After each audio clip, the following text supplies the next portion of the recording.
All right, we're live. Welcome to the Pre-Senate Subcommittee, Episode 9. I'm unsure if Sith will be going live. He's still on his weird hiatus, but we will continue nonetheless.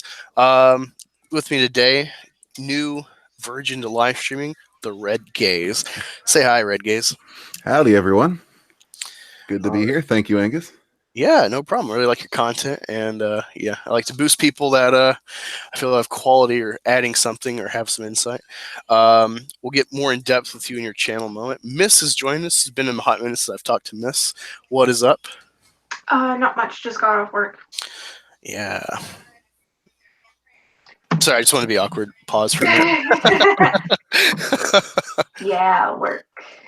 I All know right. what work is. So we're waiting for you to come in still. Let me check the if there's anyone in the chat. All right. So Red Gaze, I was wanting to get some background on you. What made you get on YouTube? What made you start? Well, actually, a while back, I actually started this channel in 2017. I thought about making like a gun review channel, but it was also not long after that where the Fandom Menace kind of popped up and became a thing after The Last Jedi. I think The Last Jedi is probably where most of us really started to turn and decided enough was enough. So, yeah, I started watching Ethan Van Sciver and World Class Bullshitters Interacted and with you others. before. Nope. But yeah, that's pretty much what got me started, and just all the constant harassment and BS. I just felt like another voice was needed, so why not mine? Yeah, no, it makes sense. And what's the story behind Red Gaze, like the name? Well, people throw around the term red pilled a lot, so that's just kind of where it comes from, watching from a red point of view. MAGA to that, friend. Yeah, I don't know if I've been able to tell you. It was kind of coincidence. My logo is from the "Lock Up Your Daughters" poster from like when they were released, like TNT and stuff. Yeah, and I had someone like edit the logo over the top, but I didn't realize how catchy, how much it stands out with the red logo, especially with like Trump and MAGA. It's like it's very triggering color, more so than it already is like red marks on the test or something. yeah. So I'll never change it now. My logo's always got to be red because of Trump. What up, everybody? Hey, I got Fatal J in the house. What's up? Yes, sir. How y'all doing? Oh, we're good. Just getting to learn Red Gaze, his first stream. How you doing? Doing great, my friend. Awesome. We got some good stuff going. So every time we bring up, I'm going to have Red Gaze lead the way since he's a newbie. Let everyone really get to know him, and hopefully we'll boost him up some on his sub count. But before I introduce any topics, Red Gaze, do you have any that you had in mind that you wanted to discuss while we start? Well, yeah, the Scene 38. I'm glad you turned me on to that because I meant to give it a watch, but I didn't really, I was busy at work and all that, so it kind of flew by under my radar, and you kind of blipped it. So yeah, thank you for that. So yeah, that was a good watch. Hey man, let me tell you something that blew my mind. Yeah. Sorry if you hear my daughter in the background freaking out. It's close to bedtime. Every time we stream, if they're up, it's like chaos ensues while I'm streaming. So, that could be distracting some people. Yeah, Scene 38. It was beautiful. Yeah. Miss, did you see it? Yeah, I did. It was really cool. All right, so cool. We've all seen it. Let's get a little more in depth with it. First off, Red Gaze, what was some of the stuff that just like really blew you away with that? Well, I mean, the choreography was awesome. I liked the visual callbacks to Revenge of the Sith, even more so than just I don't think the dialogue from Revenge of the Sith was really needed because it had enough visual to bring you back. Yeah. Honestly, well, I'll disagree. I think it worked quite well, and it really tied in the saga. That's what I liked was that it bridged both trilogies, and Especially the end where he's like, he senses Kenobi and he realizes like, oh shit, like me killing him did nothing, and you just see him take the saber and walk off pissed off. To me, it put us more in the mind with the whole saga being available. Thinking about how would I say it? Like his state of mind with Kenobi and that like there's no real success had in striking his master down. But also I think it keys in the first time he might sense his son. Yeah, agreed. Yeah, it was definitely cool to hear him say, it can't be. Like he heard Obi-Wan. So that was definitely cool. And it is like the whole thing just brings it together as more of a tie-in to the prequels, because I mean, I think most people know that Episode 4 wasn't written as Episode 4; it was written as Star Wars. And there's a lot of going around saying, George Lucas had said that he had them all written, but I don't think that's true. I don't think so either. I think he had a general outline. From what I understand, he picked 4 out of, because he wrote like 12 initially. To whatever degree they're written, I don't know, but he wrote 12, and then he cut it down to 9. And from what I understand, he picked 4 as the start of a single trilogy, but the story was like contained. He's like, I could just leave and not have any loose ends if I can't get another one. So given that there's no proof otherwise, I'll buy his view. But there's clearly stuff, when you watch it, it's like you watch the first Star Wars, and that's why I hate Leia. Because she's like this feminist icon in the first movie, but then she goes down and down. She just becomes Solo's girlfriend. So I don't really see her as like this great icon overall. She like weakens as far as like, especially the feminist ideal of today. I feel she weakens and declines in that stature. But also when you come into the first one, she's this princess, subverts the weak princess trope a little bit, but she's just good for goodness sake. She fits the trope in my view. She fits the trope of what we think of what's his name, Captain America. So yeah, like you notice that where you like jump in and you actually need the prequels to kind of justify like, oh, this is an evil empire. But even then, they don't know the extent of like the Sith behind it. So I don't know. Like, there's definitely some things I don't think he was aware of long term of like building this. But yeah, Fatal J, let me get some thoughts on SC-38 from you. Well, man, when I seen it, I was just blown away because I like the speed. It seemed like on the first one, A New Hope, the battle was just too slow compared to the other movies, the lightsaber duel. So I love how they picked up the pace.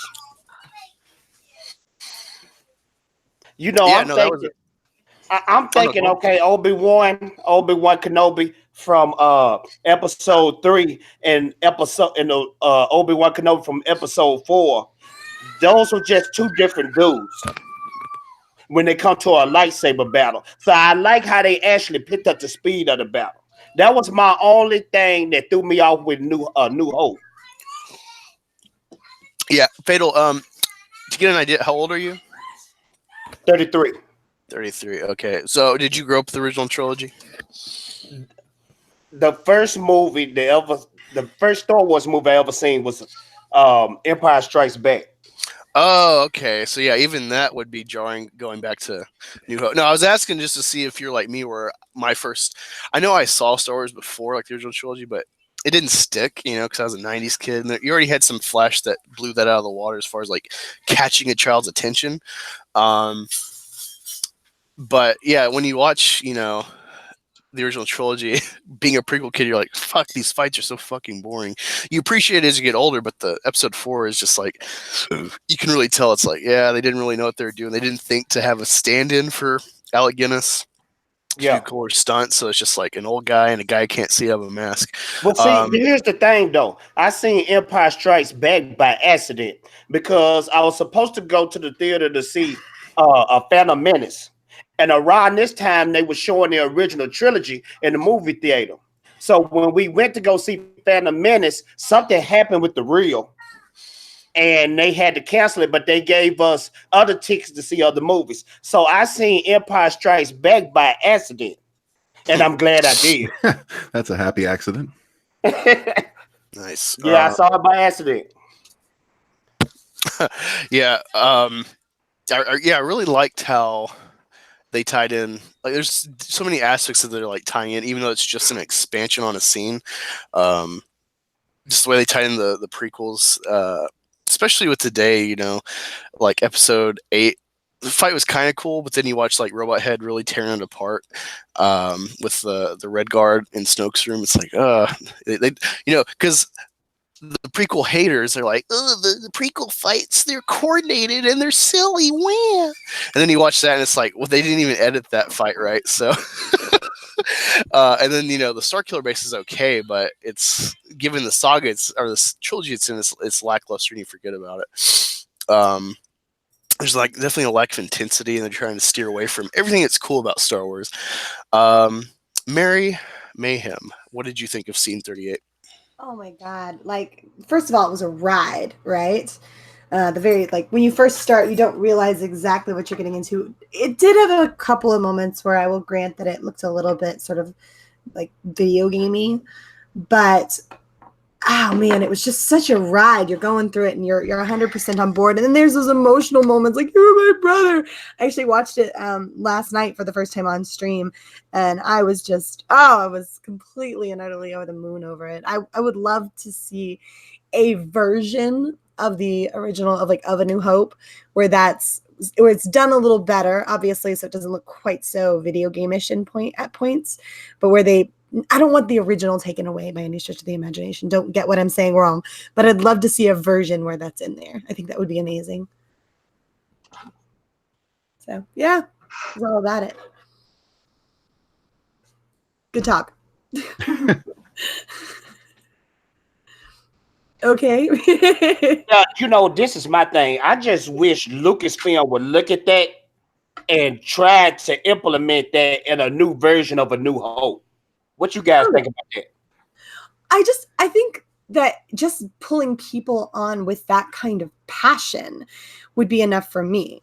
I just would love to see, because it's clearly out there. It's not as if we don't have this kind of passion still out there and running around. It's prevalent everywhere you go. Like, you've got the Ahsoka trailer, you've got Star Wars Theory doing these amazing videos. You've got this, it's everywhere and you can find it all online. So why is it so difficult to pull in people with this kind of passion? Just put them on a story group and handle business that way. I just don't understand what the issue is. And you know what? At the end of the day, the SJW crap doesn't work. So how about you listen to the fans for once? Right. If I can jump in here for a sec, Fatal J, I got to tell you, brother, I'm a little terrified at the prospect of current day Lucasfilm remaking the original trilogy. Yeah. All I'm saying is, if they could just focus on the lightsaber duels, because the lightsaber duels of A New Hope doesn't match with the others. You know what I mean? Yeah, a little old timey. Hey, the Black Angolia popped up. That's me. For some reason, my headset keeps going in and out. So sorry, Mary, that I didn't reply. I'm gonna put myself on mute real quick while I go get my headphones out of my car. Okay, gotcha. Yeah, I would agree that, was it red? I'm sorry, it's the red gaze. Red gaze. First of all, your thumbnail is terrifying. So props.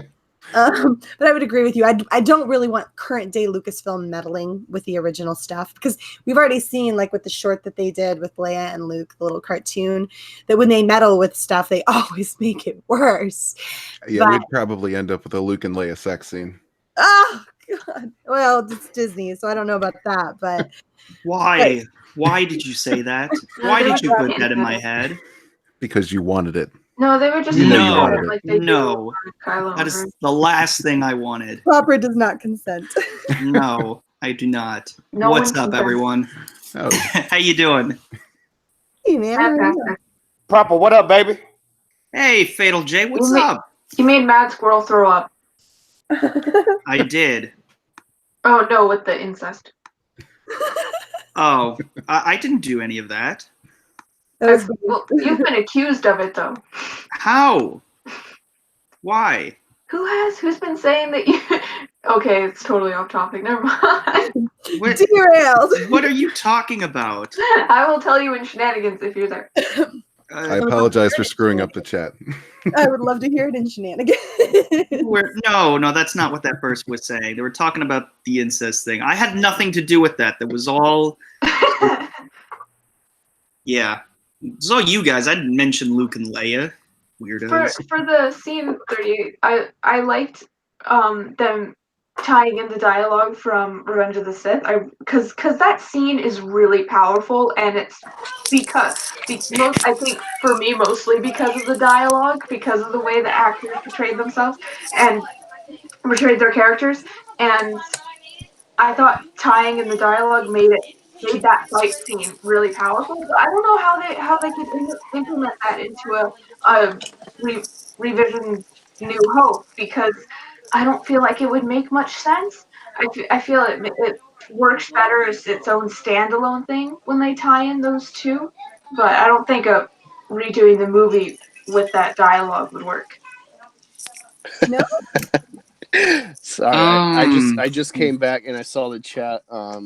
Where is it? So Mr. Chuck Nasty's talking about a Luke and Han sex scene. What, did I miss something for the minute I was gone? Or? No, let's just forget about that. Well, no, we can totally engage in this. I mean, we're about to have gay Marvel, so. I've we already have gay Marvel. It already you know happened, what? guys. When I watched Endgame and I saw Captain Marvel with that haircut, I already knew they were going the gay route. Dude, I don't know if I told you this, Fatal, but when I saw people were behind me like, who's that? Is that Captain Marvel? I'm like, no, it's a different hair. I'm like, it's Justin Bieber. I kind of like that. For real. I would like it if maybe it wasn't Brie Larson, because like there's a sideshow statue of dyke haircut Captain Marvel, but it looks hot. She looks like a woman, I mean, I don't know. Maybe it's just because I'm more into dykes or whatever. But like, I don't know. I liked it on her. I thought it looked good. Well, I'd say the stone face combined with the haircut is very young Hillary.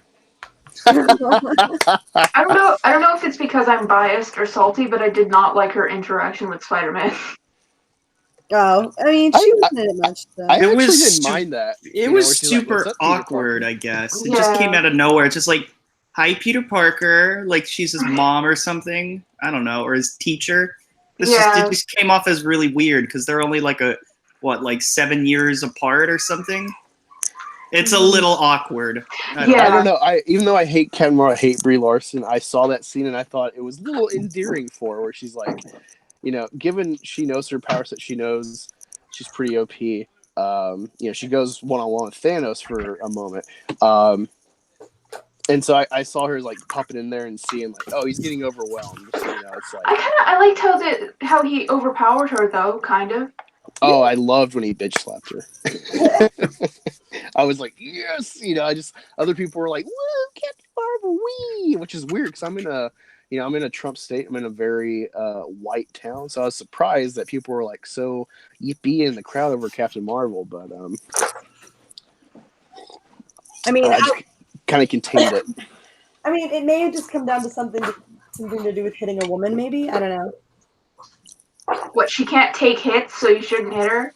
No, I'm just looking for the reaction. If he's in a Trump town. Oh, okay. I misunderstood. Yeah, me too. I misunderstood you. Off topic, really quick. Proper Jeremy, I haven't talked to you in a while. Hey, what's up? I'm doing pretty well. What were you guys just talking about? Scene 38. Yeah. Oh, the Star Wars one.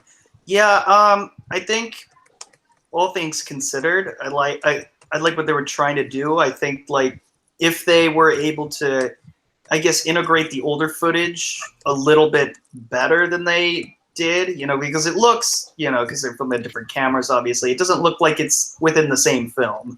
Like it's pretty obviously not there. But if there's a way to make it so it looks like it's in the same film, that would be great. Probably just polishing it off, making it look like it was filmed in the 70s. Yeah, put a filter on it. Yeah, that was the one complaint I had in my sort of review or thoughts on it was It looks really good. The lighting's really good. It feels like they really paid attention to make it look as close to as possible to the film, but it's such a clear film. It doesn't feel grainy like the, I guess, 70mm Man, film or look whatever. here, guys. Look here. When I seen that footage, I soiled my underpants because that was the most beautiful thing I ever seen ever. I don't even think Lucasfilm could have pulled that off. Well, they wouldn't think to pull it off. Is the problem. They could have if it had ever occurred to him, but it never occurs to them. Yeah, they keep trying to cater to the. You know what it is? They see these people are aware of like the. And I don't necessarily fault them as a prequel fan. I get that there's like this. It's divisive. I don't agree that it should be divisive, but I get that the prequels are divisive for like the tone and stuff, the feel, and so Disney coming in, I don't blame them for trying to like cling on to everything they could original trilogy and build off of that, especially with like that that being the newer stories as far as the saga goes, and they're continuing from that. So I don't blame them, but the fact that they've just jaded us and now they're trying to cater to us when Solo bombs and you see a 40% drop in the Last Jedi. It's very disingenuous, but I called it months ago. I'm like, hey Jeremy, you're seeing this wrong. They're not going to apologize to us. They're not going to strike out the Last Jedi, but I think they have learned something, and these are subtle little concessions to the general fan base. Well, that's how you can put the fire under people's butt. When that stock start going down, when that money start going down, that's when they finally start listening to the fans. So kudos to everybody who didn't watch Solo. I did. And I wanted to burn my eyelids out. It was quite easy not to see it, to be honest. Yeah, You didn't have to do anything. That was the worst movie ever of all time. I promise you. Are you sure Solo was the worst movie ever of all time? Come on. Come on, Jay. I'm serious. When the bounty hunter girl, when she took off the helmet and I seen it was a freckle face, what they call it, a ginger girl, I was done with the movie then. A freaking ginger. Wait, what about a ginger?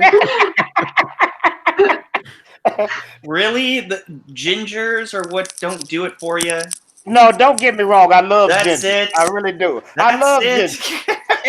I love gingers. I understand what you mean, though. But like, how does that? But Solo is the worst movie of all time. I have a hard time believing that.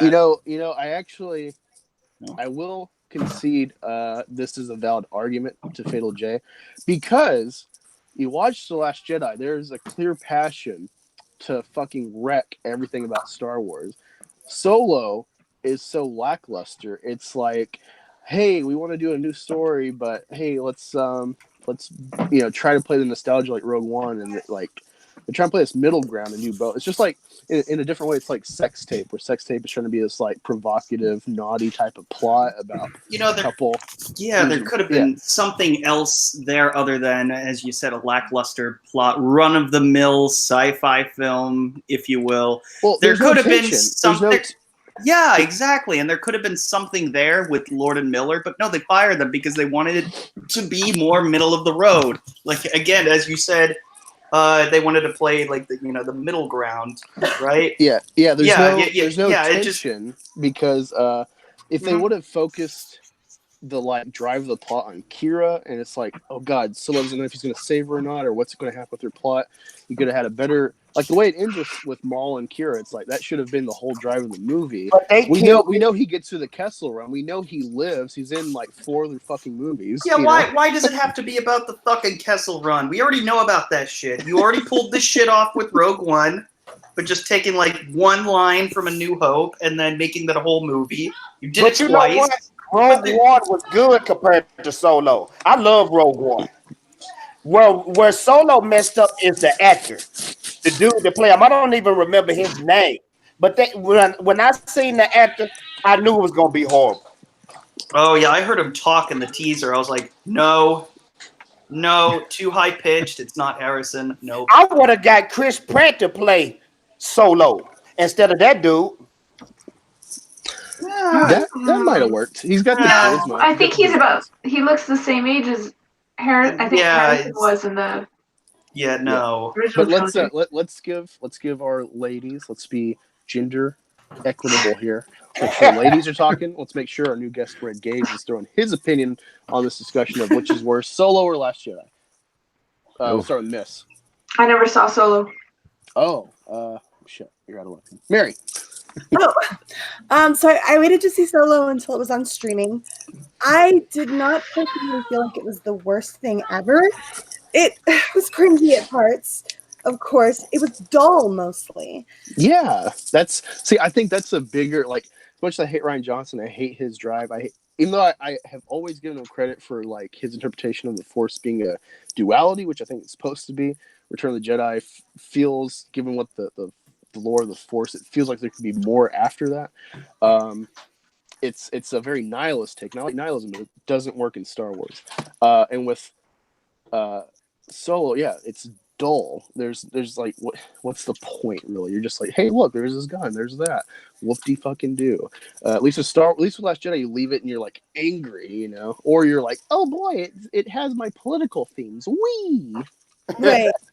Like, there's never any real suspense because what, Han Solo's gonna die? Chewie's gonna die? Yeah, that's And it right there. these characters. Mary, you hit the nail on point. We knew he wasn't gonna die. Yeah, but I mean, like, they kept putting him in those situations too. Like they kept putting him in situations where you were supposed to be afraid for his life, but you can't be afraid for his life. He's Han Solo. Yeah. So why are we like? Don't even bother with putting his life in jeopardy because it doesn't work. And the rest of these characters, you needed to make me care about them, and you didn't. So why do I care? Yeah. Red Gaze, your thoughts?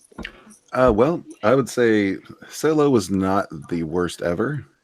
It was better than I expected, but they did play it very safe. The actor was not right, and yeah, Kessel Run. That's Disney Star Wars to a T. They try to play on nostalgia to bring in the old guard and sell it to the new guys as well. But I don't think they were counting on the Fandom Menace using Solo to prove a point. Yeah. I don't think they even interpreted it as proving a point. They just thought the movie didn't do well. Right. They don't. Well, I think- they don't listen I kind of disagree with that. I think they know. They just don't want to admit it. or acknowledge it. Yeah. So they're like, well, I'll okay. be So right back. I'm so sorry. My dog is demanding to go outside. I'll be right back.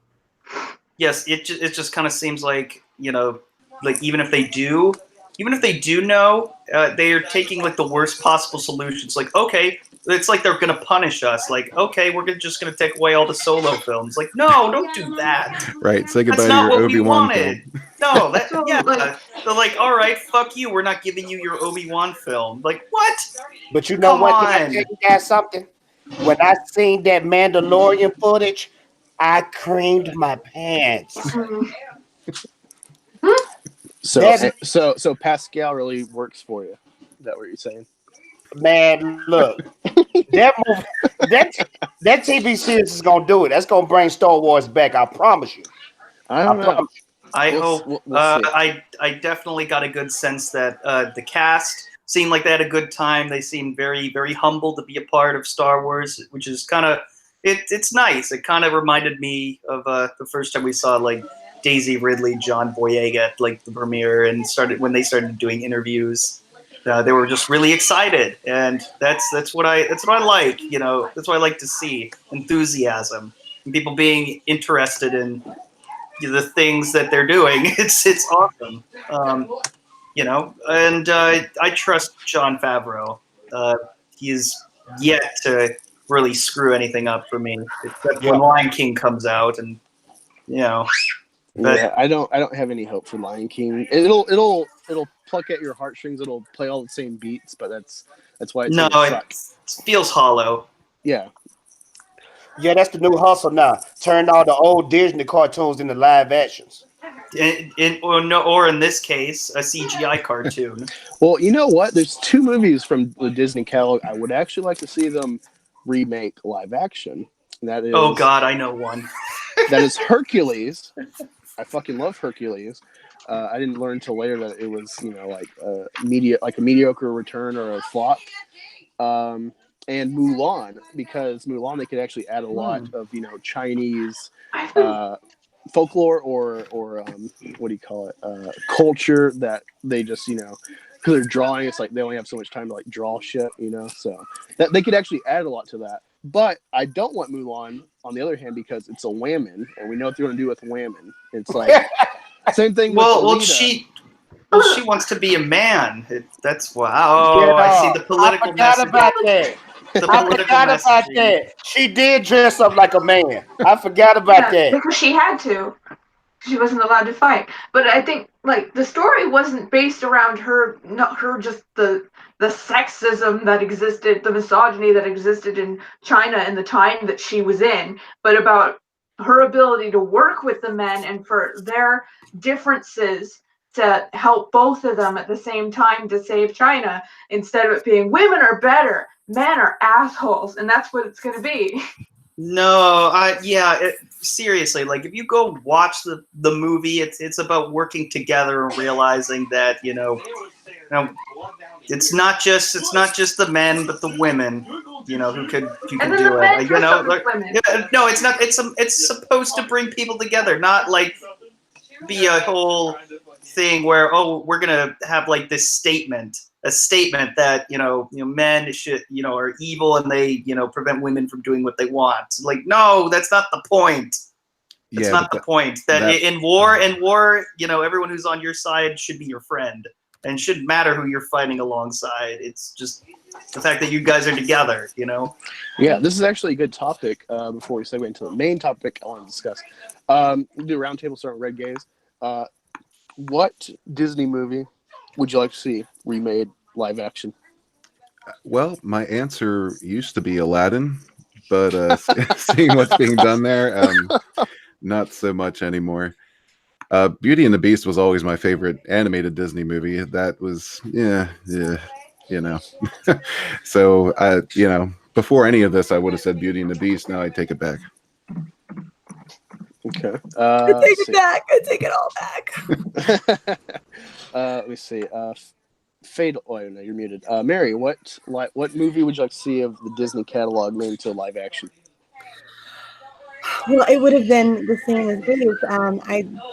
Beauty and the Beast was by far my favorite Disney animated movie growing up, and they sort of butchered that a little bit. And now I am altogether apathetic towards a lot of it, but I am. Oh, hello. I am looking forward towards Mulan.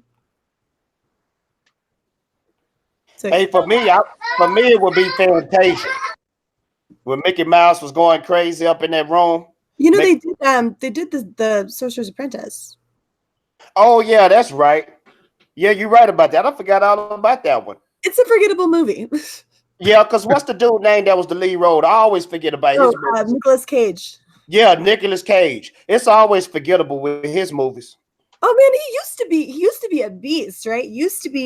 Nicolas Cage was right. You saw Nicolas Cage and you knew crazy was coming out, but he was just like so snooze fest through the entire film. Okay, seriously.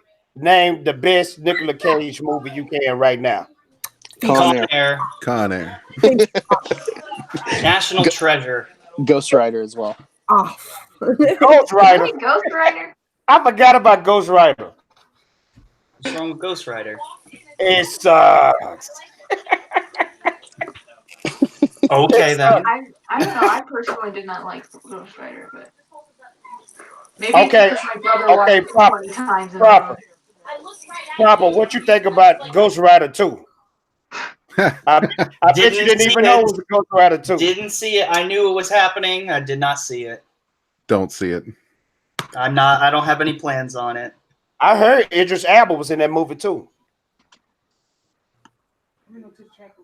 Oh, see that's what happens with Nicolas Cage. It goes silent in the live chat, in the live stream. I can think of with Nicolas Cage is Peggy Sue Got Married, but he wasn't good in that. Actually, the best Nicolas Cage movie that I know of is legitimately good acting is Joe. It's a really good indie film.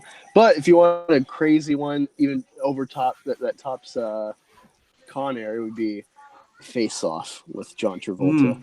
Oh yeah, that was a good one. Dude, that's what I literally. I got to admit that. I got to admit, Face Off was a good movie. I think that was John Travolta's last good movie too. What was the one with the bees? Oh, Wicker Man? I've never seen that. The but I know that Bees? scene. Yeah. The Wicker Man. Yeah, that was funny. That was a deleted scene too. Why didn't they keep it in the movie? I enjoyed. It's not in the movie.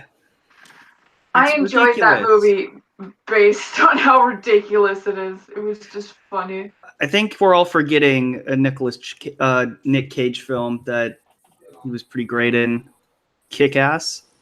No, Oh shit, he is in Kick-Ass. I love that. he movie. is. Yeah, he's the pretend Batman guy. Yeah, he's Big Daddy. Yeah. I just watched it like a couple weeks ago. I hadn't seen it in years, so I'm like, I wonder if it's still like this. And oh man, it is. Oh great. my god, that first scene that he's in is amazing. It's so good. I think he's about to shoot the kid. Just like, okay, child, you just stand there. He just shoots her. Oh yeah. Turns out it's his daughter. Oh, Kick-Ass was good. Other movie he Sorry was for the in background noise. My fucking kids are crazy. with the aliens. Do you know the movie with the aliens that he was in? aliens. What is it? He's like they possess like the kids or something, and they make them write down dates, and he finds out they're all the dates of accidents that lead up to the end of the world. Oh, is that Knowing? Is it Knowing? I don't know, but that movie wasn't horrible. I don't know. See, what random character do you think would be great as Nicolas Cage, like a comic hero, just off the wall type of casting? What would you cast him as? Yeah, just the most ridiculous you could think of. Nicolas Cage as Aquaman. Well, they've already tried it with Superman. I really wanted to see what that would have been like. I love to go to the alternate universe where that was made and see if that kept DC movies going at the time. I'm not sure it would have. I don't know what I would. Who would I cast? Nicolas Cage as Captain Marvel. I was thinking of that. He was almost Superman. Nobody else hear about that? Yeah, we were. Well, I don't know if everyone knows that, but yeah, someone did mention that. Crazy character. I don't know. You could have him play a worm or something. That'd be kind of weird. A worm. Yeah, a worm. He was a worm in like Rick and Morty or something. I don't know. Really? He could be. I don't know. That'd be really weird. We're talking about hypotheticals, aren't we? Yeah. You know what? Star Trek. Really annoying Riddler. Star Trek does have comics, so you could cast him as Captain Kirk. Yeah, he would be. You could still cast him as that. Hey, but check this out. We almost got Nicolas Cage as Superman. Y'all remember that? That would have been great. Would have That's loved been it. mentioned 3 times. Yeah, it's like, is no one listening? What are you doing, Jay? Oh, my bad, man. I've been drinking too much coffee today, man. I'm sorry. Let's see. Someone said Daddy Pants says Nick Cage as Legion. Let's see. Stig says Captain Fantastic. I don't know if he means that's another character, or if he just means Captain Marvel. Popeye. Cockeye. He says Hawkeye. That might actually work. He could work as Hawkeye, I think. I don't know. I think he'd creep on Scarlett Johansson too much. How about Patriarch Nicolas of the Cage Sith. as Wolverine? Oh no! Yeah. No. Yeah, give him the crazy hair. Let him act Schnick, like. brother. What's that movie that the crazy face meme of Nicolas Cage is made from?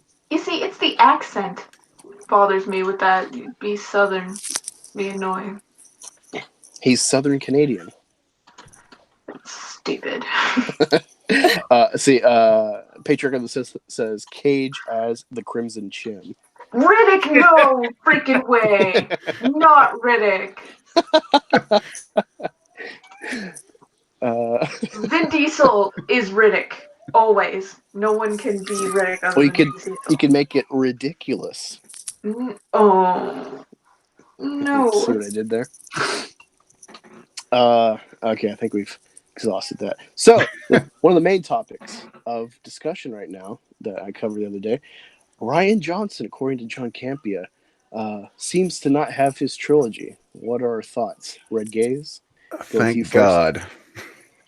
That's my main thought on that is thank God. If it's true. Hopefully it's true. Who knows? Outside of, a continuation, outside of the middle of an ongoing trilogy, who knows? Maybe he could have done all right, but he's already screwed the pooch, and I just don't care what he does anymore. I won't see it. Yeah, I mean, as a visual director, he's fine if he's not in control of writing. I wouldn't be surprised though if because I wasn't gonna speculatively like just make a speculation video. Are they going to fuse? Sorry about that. Are they going to fuse the two trilogies and just make it a Johnson directed, Benioff and Weiss written trilogy? And if that's the case, I'd be fine with that because before this last season, Benioff and Weiss were doing great with Game of Thrones. So I might concede if that was the case. If it was Rian Johnson has no dictation over this besides just visually directing a movie written by someone else. Miss, what are your thoughts? I don't know because I think my impression of Rian Johnson is only The Last Jedi. So I don't really know how he would do with just the director. God, you should play that when your children start saying they want kids Was that your children responding to Rian Johnson? in the future. No, it's just my family's over, so my kids won't shut the fuck up. You're so savage sometimes. I've been with them all day. It's been really fucking annoying. So, ever want to make a chick close her legs? Play that shit. Oh, speaking of that, just random off topic. I never grew up with Rugrats. My mom hated it for some reason. She called them Rugbrats, and she just despised it. I guess she didn't understand the whole cell was the perspective of a baby, or babies, and so I never grew up watching it. And then I watched the Rugrats movie as an adult, probably a year into having a child. So I was like, "Holy shit, this is so intense!" The start to having a baby and stuff, and they're like, "Oh, I can't sleep," and the baby won't stop crying. It's like that is great deterrent to having kids. It's like when my daughter gets old and start dating, I'll play her that movie for the first time the boyfriend comes over. She'll know what you're doing. We know. Sure, No, but we the know, guy yeah. will be like, "Oh fuck!" You never know. That can have some strange effect. But yeah. Unintended consequences. Mary, thoughts on Rian Johnson trilogy being canceled? Oh, I hope so. I mean, obviously, most of us, we all hope so, right? But it does make sense, right? That a lot of these sort of little dots line up. We only have one trilogy announced coming out starting in 2022, I believe. And Bob Iger has only been discussing the Benioff and Weiss trilogy up to this point.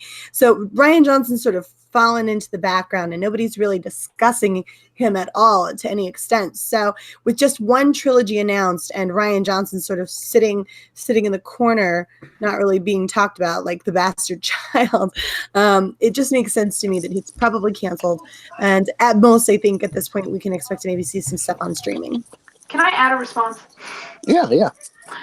He's an idiot. I remember things are flooding back into my brain, things I was looking at. I hope to God he doesn't get his trilogy because he is the most childish moron. I'm starting to remember things now. The PTSD is coming back. I hate that guy. He doesn't deserve a trilogy. We hate that guy. Yeah, that's the other thing I forgot to mention was that it wouldn't be so bad, if he just had a bad Star Wars movie. that he wrote, but it's the fact of everything afterwards where he just can't take any criticism. He has to keep, saying like, "Oh, my movie's perfect," and blah blah blah. I don't listen to the criticism; it's not valid. Recently, he just did a thing. I almost made a video about it, but I was just like, it's not worth my time.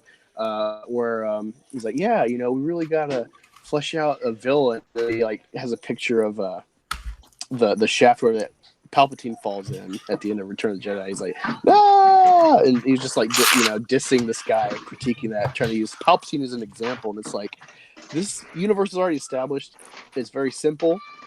The original trilogy. Palpatine was addressed in one of the first lines with the Imperials on the Death Star. So. I'm sorry, man. Hey, Black Angus, I'm sorry. No, that's not what's up. Everybody doing some subliminal stuff right now.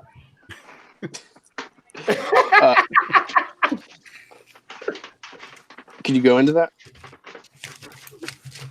Everybody talking without talking. I'm sorry, man. But hey, my part on this Ryan Johnson thing, it's perfect for the fans. It's refreshing. It's just refreshing. And I'm looking forward to the Game of Thrones writers, what they do with the trilogy. I think they learning from the mistakes they did from season 7 and season 8 of Game of Thrones. So we'll see what they do if they stick to the source material. If they stick to the source material of Star Wars and not try to start some new thing, some SJW type of thing, I think it'll be pretty good. And I like how they have that 3 years hiatus thing going on. We need to chill out from Star Wars right now. Sorry, I'm starting to see these notes on the chat. Ketracel White says, "When my kid is bad, I make him watch The Last Jedi." Bro, Jeremy, your thoughts on Ryan Johnson being canned? I don't know if he's canned or not. Well, the rumors. Well, it's telling. But, honestly, I am not going to be satisfied until I hear Ryan Johnson himself say that his trilogy has been canceled. I want to hear it from him. Until then, I don't care. Not paying attention to it. Not worth my time. I want to hear him say it. And if I have to, and I really hope I don't have to explain to you why. Yeah, no, I mean, honestly, even if he gets fired, I just think he'll just be like, "Oh yeah, I'm directing this movie," or just ignore it and just play it off. And yeah, that's probably where I think it's going to go. He's going to play it off as best as he can. He's not going to utter the words like it's been canceled. He'll probably say something, along the lines of, something that's more professionally written, at least than his movies. But he'll have some sort of prepared statement. But I mean, at this point, if he just joined forces with Benioff and Wise, I'm like, sure, yeah, I may as well. Okay, then.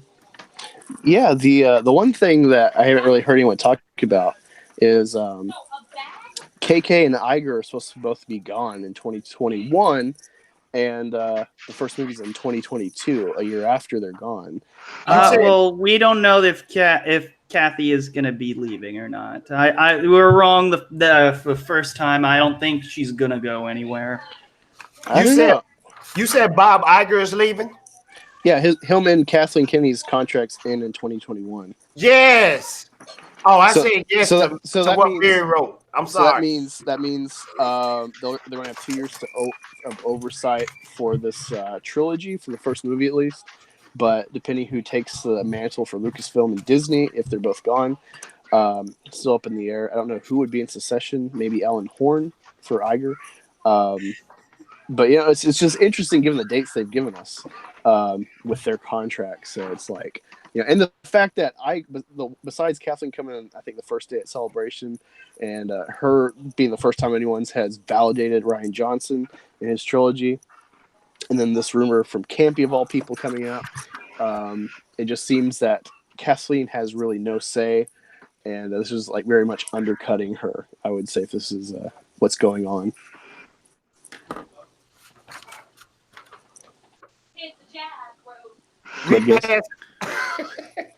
We passing notes like high school on this. No, I'm starting to see them now. I wasn't watching them at first. I was looking at the chat. Yeah. Sorry, teacher. No, you're My fine. bad. All right, so I know where you're going with that. kind of off the wall. Have any of y'all seen what Westworld star Evan Rachel Wood said on Twitter recently? No. No. I don't know who she is. All right, so I know I'm not who sure. she is. I'm not sure what else she's acted in. I haven't seen Westworld. I know who she She's is. a fairly pretty redhead, but she's clearly a libtard. She said, mandatory vasectomies until you want to have children. They can be reversed, so come on, guys. Let's save lives. What's What? that? A hard Oh. no. Why? Because it's your What body. a We don't have to bitch. make that choice for you. Oh. Was that the chick that played a security guard in Westworld?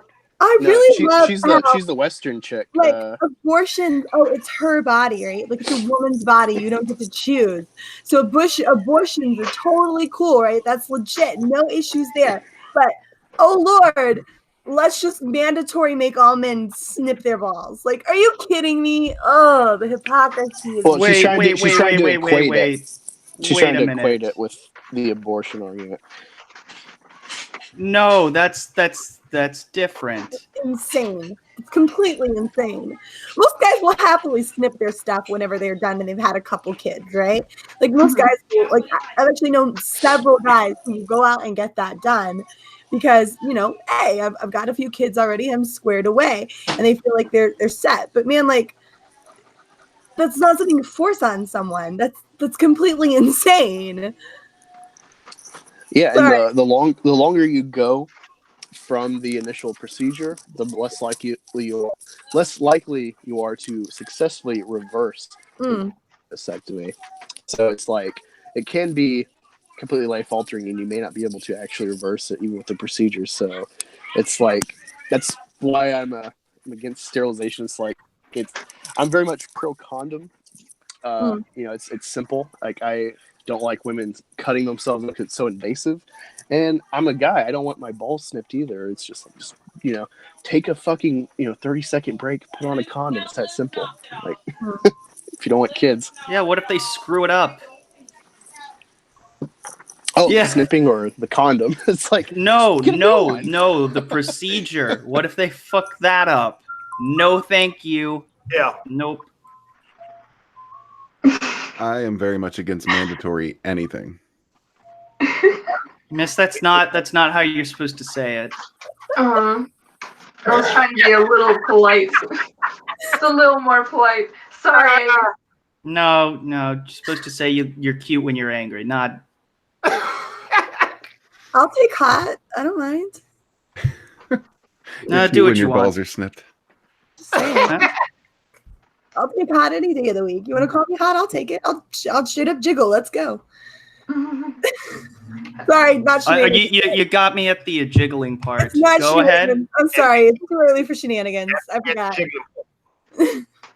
Oh, so we're gonna see that on Shenanigans. All right, I'm listening. I wore a low You cut knew for a that. reason.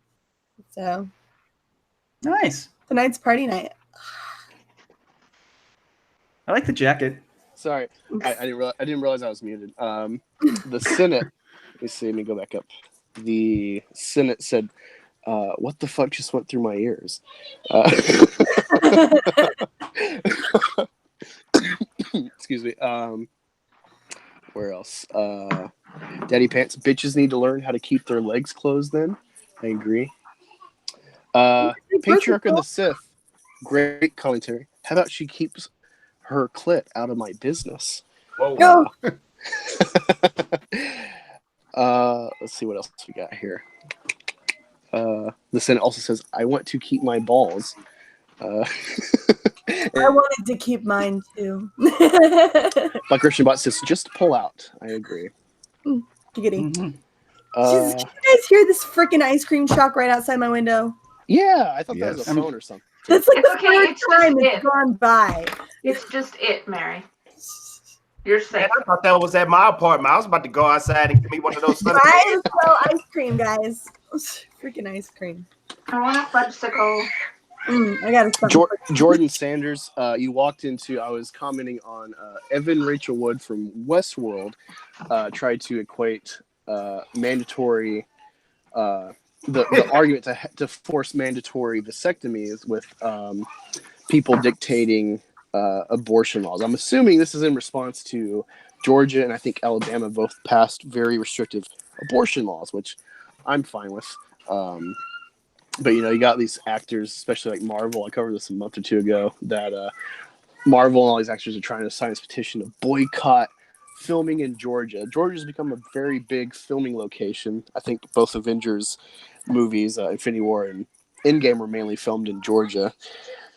Clearly because I assume it's mainly a red state, and they have probably better tax incentives, even to ship their shit from California to Georgia and save money. So, the executives, they might go along publicly with Twitter and shit with this type of stuff, boycott Georgia, but it all comes down to money. And so they want to stay in the black as much as possible. So I don't think anything will change for these people. I'm excited to hear what Brie Larson has to say on the subject. Stop talking about Brie, man. Brie can't stop talking about Brie. I mean, I think Brie gets too much attention, honestly. Sorry, what'd you say, miss? I think Brie gets too much attention. Well, I mean, she gets attention because it gets rewarded, both for the people talking and her. I mean, I'm sure her PR people are probably, this is great. Your name is on everyone's tongues on YouTube.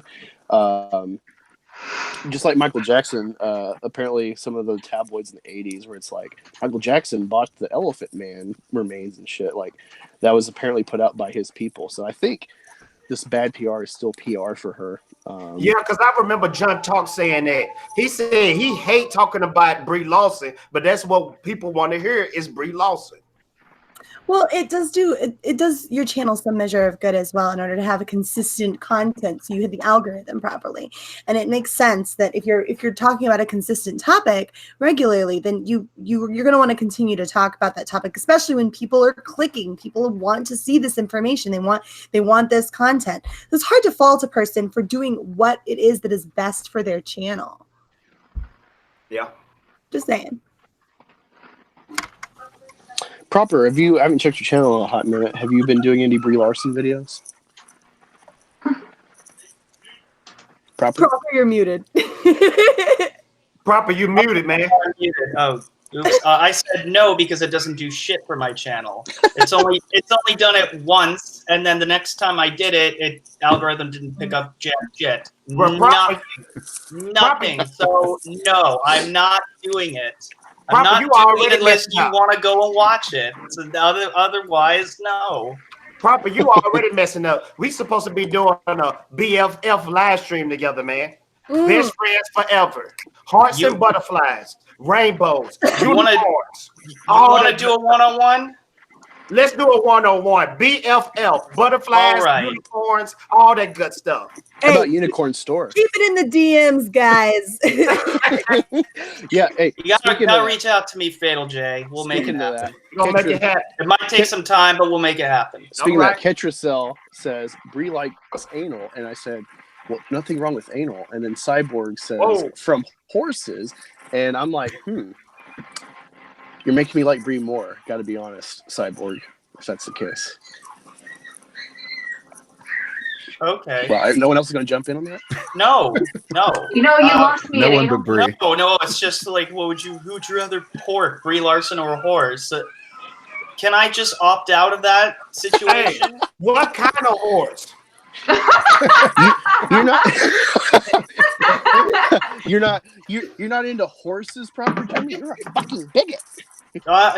Yeah, because I'm not into bestiality. That's why. You're intolerant. Yeah. Hashtag cancel Proper. I've had that happen a million times, dude. You can't. It's not gonna happen unless I do it on my own terms. Proper always has his shield up, which is annoying as hell.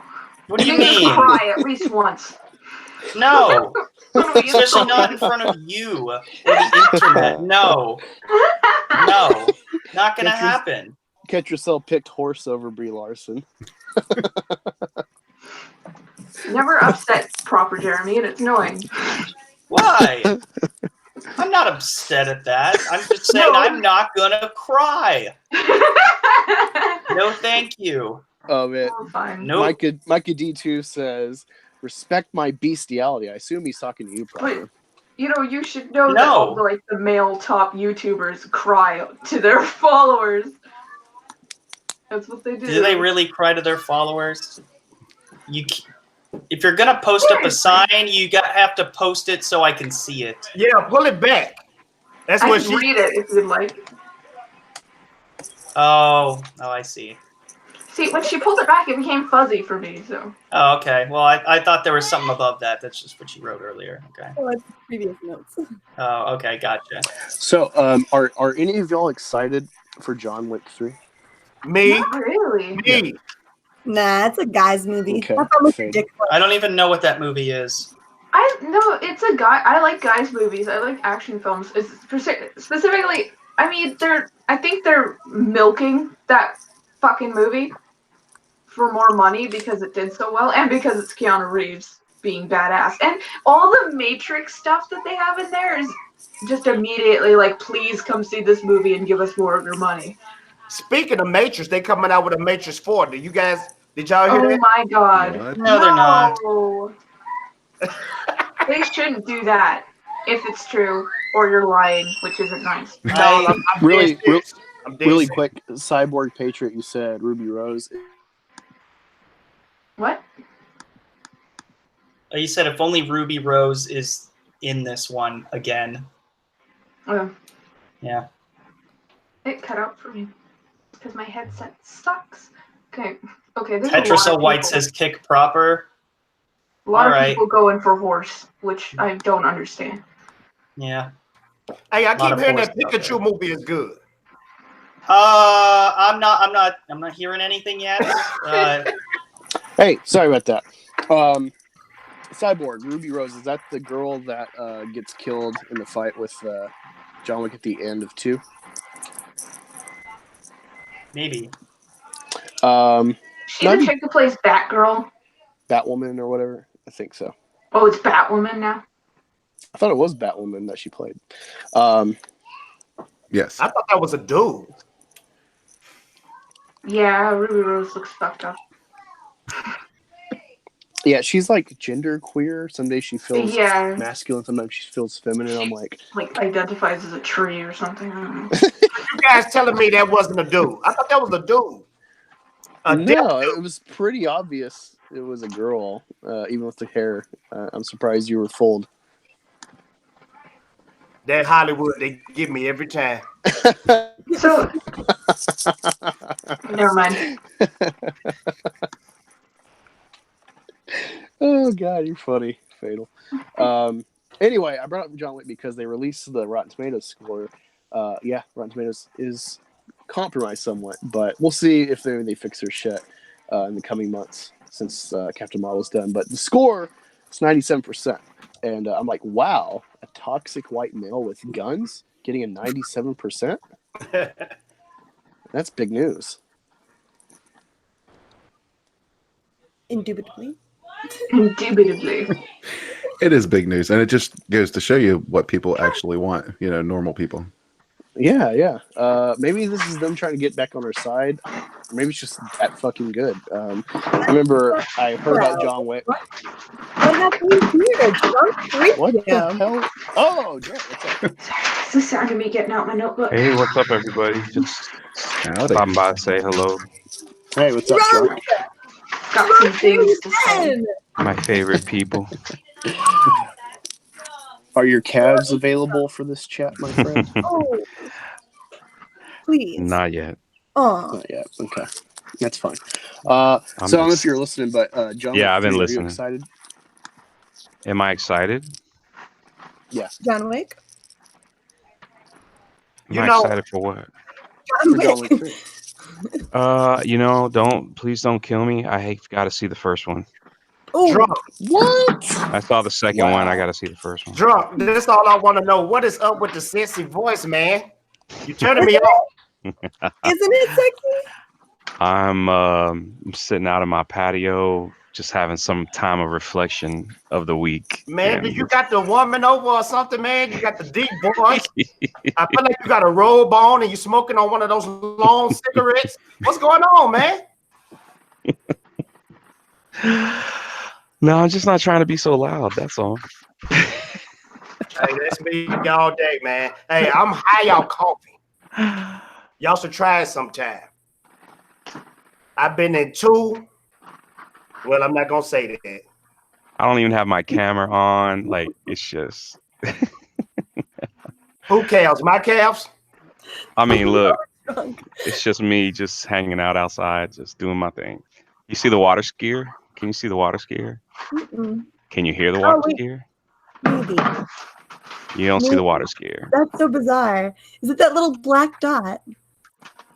Yeah. Why gotta be black? I knew you were going to say that. I knew you were going to say that. See the calves? See the calves? See the calves?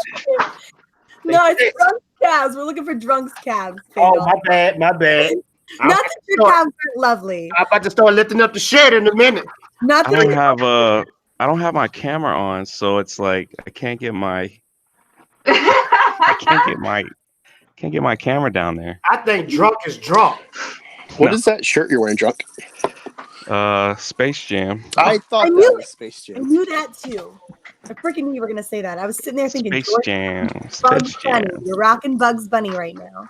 Yeah. Hey, Drunk. How are you excited for the LeBron Space Jam 2? Yes. What? Tell me you lying. I love LeBron James. LeBron Oh yeah. gonna be in Space Jam? Yeah. I think his company's producing it. The whole reason why he signed with Los Angeles to go out to make some movies. But what he did for me in Miami, I could never I don't know. What he did for me in Miami was so great. So I will always love him. Gone to shit. LeBron James in a Space Jam 2 movie. Yeah, they Yeah. already have the cast and everything. I think he's supposed to be producing a Friday the 13th remake or reboot. What? Too. I saw something about that. I don't know if it's like gone through or not, but he was supposed to be working on that. Another one. Yeah. Wow. How Let's is see. everybody doing? Everybody's good? Everybody had a good day? Tell me you had a good day. Tonight. I'm so excited. Here we go. I am enjoying this great bottle of Game of Thrones for the throne.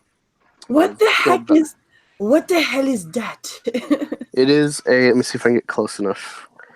It is a golden ale fermented with Pinot Grigio and Ooh. something Vio grape juice. It tastes just like a. It almost tastes like a IPA, but not as bitter. And I'm enjoying it in this beautiful, like Angus Reviews mug that you can get on my Teespring in the description. This is what I just finished. Angus got sponsors. So That's why you're feeling good. That's why you're talking nice and sexy. yeah, for us. just relax. I don't want to be loud. My neighbors are all outside. Last time I was loud, they were like, "Can you kind of keep it down just a tad?" I was like, "Yeah, I know. I can get loud." So I was like, "I'll be respectful. I'll be the respectful guy." Man of Sex came in. He said, "Is this a grape juice review?" Straight from Mexico, baby. Y'all see that? Hey, you want to No. talk about diversity? Me, Fatal J, The Lonely Banter, and Damaj and I are going to do a stream called Three Brothers and a White Dude on Sunday to talk about black culture versus nerd culture. Oh, they're gonna say You white know what would be culture. even more funny? You know what would be really funny is 3 brothers and a white chick. Let's do it. Yeah, Sound like trying a to steal. porno, though. She's stealing my idea, but that's okay. Hey, I'm you not know what? You stealing know your what? idea. I'm making a suggestion to You know what? Fatal. You can so steal it. two out of He the just three, wants to be included. I just want to be included. Fatal. Two out of the three of the black guys in this stream upcoming.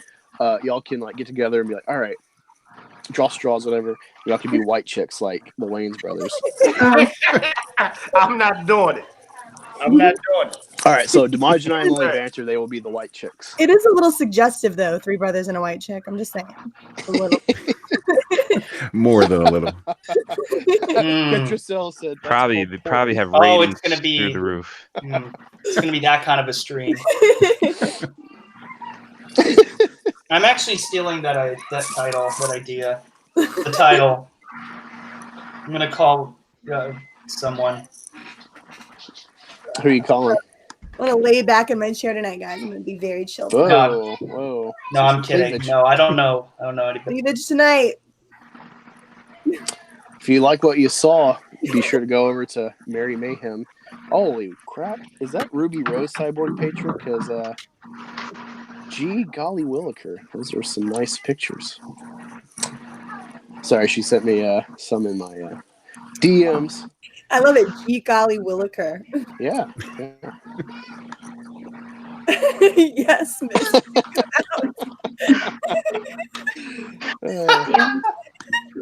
Miss, you're a crazy person. I am. What did she say? I missed it. She said, can I come out? Miss lives in the closet. So, Yeah, I live in Mary's closet. That's hilarious. Mary, you have to rig your door to open when I ask. dude, that would be epic. Oh, I'm gonna hold on. I gotta figure this out now. Hey, congrats, Fatal J. Your sub count is going up, man. Every time I check, it's like Yeah, you 6 at 300? more. Man, hey, I really appreciate it. I'm telling you, I don't know where Black Angus and Drunk 3PO came from, but I think you guys gave me a boost. That first month I started doing videos, and I really appreciate it, man. I really do. I really appreciate it. No, so where are you at? Where are you at right now? I'm about to bust 300.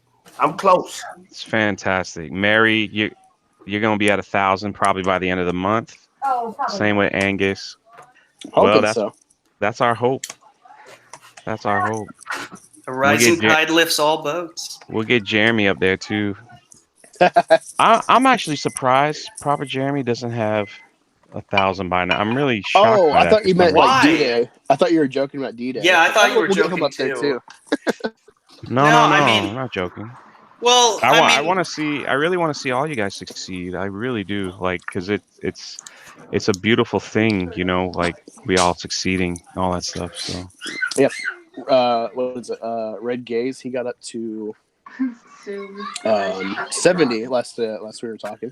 Fatal J is number 70. All right, we gotta try this thing, Miss. Oh shit! What's going on? Let's give this a try. All right, you gotta put your little picture up. Oh, what are you trying to do? I don't know exactly yet. We're gonna see what happens. Closet Adventures. It's not gonna work. Oh shit! You're gonna go to your closet and can you? I don't want to show my face today. No. come on. Show It's your too face. late. We've already seen it. Oh my god, it closes on its own for me. I can redo it. Mary, let me out of the closet. How do you reverse it? How do you reverse it It then? just does it. Black No, Angus, I want no. to apologize for the note pass, and I started it. I'm sorry, my friend. Actually, no, Mary, you said- it doesn't just do that. That's me pulling it closed again. Oh, that's creepy. I think it's slightly ajar. It's close. It's close. You almost have it. Mary, stop opening the door. Black Angus, I would try to express my feelings to Proper Jenny, or whatever name he is right now. Yeah. And the note passing got crazy. I'm sorry, man. I really am. Hey, don't worry about it. Love you too, brother. Like for real. I appreciate it. Oh well, What are you- fine, Proper. What? I was responding to Fatal J. If you had said something, I would respond too. Yeah. No, I did on one stream. I got super freaking hyper, and I think I said "I love you" proper like 6 times, and all you said was "I know," and I didn't get an "I love you" back. So I'm pissed. Well, sorry, but that's when someone says that. That's how I have to respond. But don't apologize. I'm apologizing to Angus. He's not listening. Yeah, he's no, I am listening. Sorry. No, just my kids, keep coming back. So Yeah, no, I mean, getting really sick of our shit. I meant to say he's preoccupied at the moment. No, I'm fine. Let me. I'm just trying to get the links for everybody. I got it. I'm doing it. I got it. Proper, I thought you were on the you. phone trying to fix the Jenny problem. Yeah, what? my computer's Right pretty now? slow, so it'd take me. Someone forever. said you were on the phone with YouTube. I was on the phone with YouTube. When? I'm starting to realize that was a joke. It was a joke, but it will also be a joke tonight on Shenanigans. I made a joke about the title 3 brothers and a white chick, but then I just realized after a second that there's an entire website dedicated to that. Yeah. Yes. I'm sure there's more than one. Oh my. Well, there are more than one. There's different categories, and they break it down.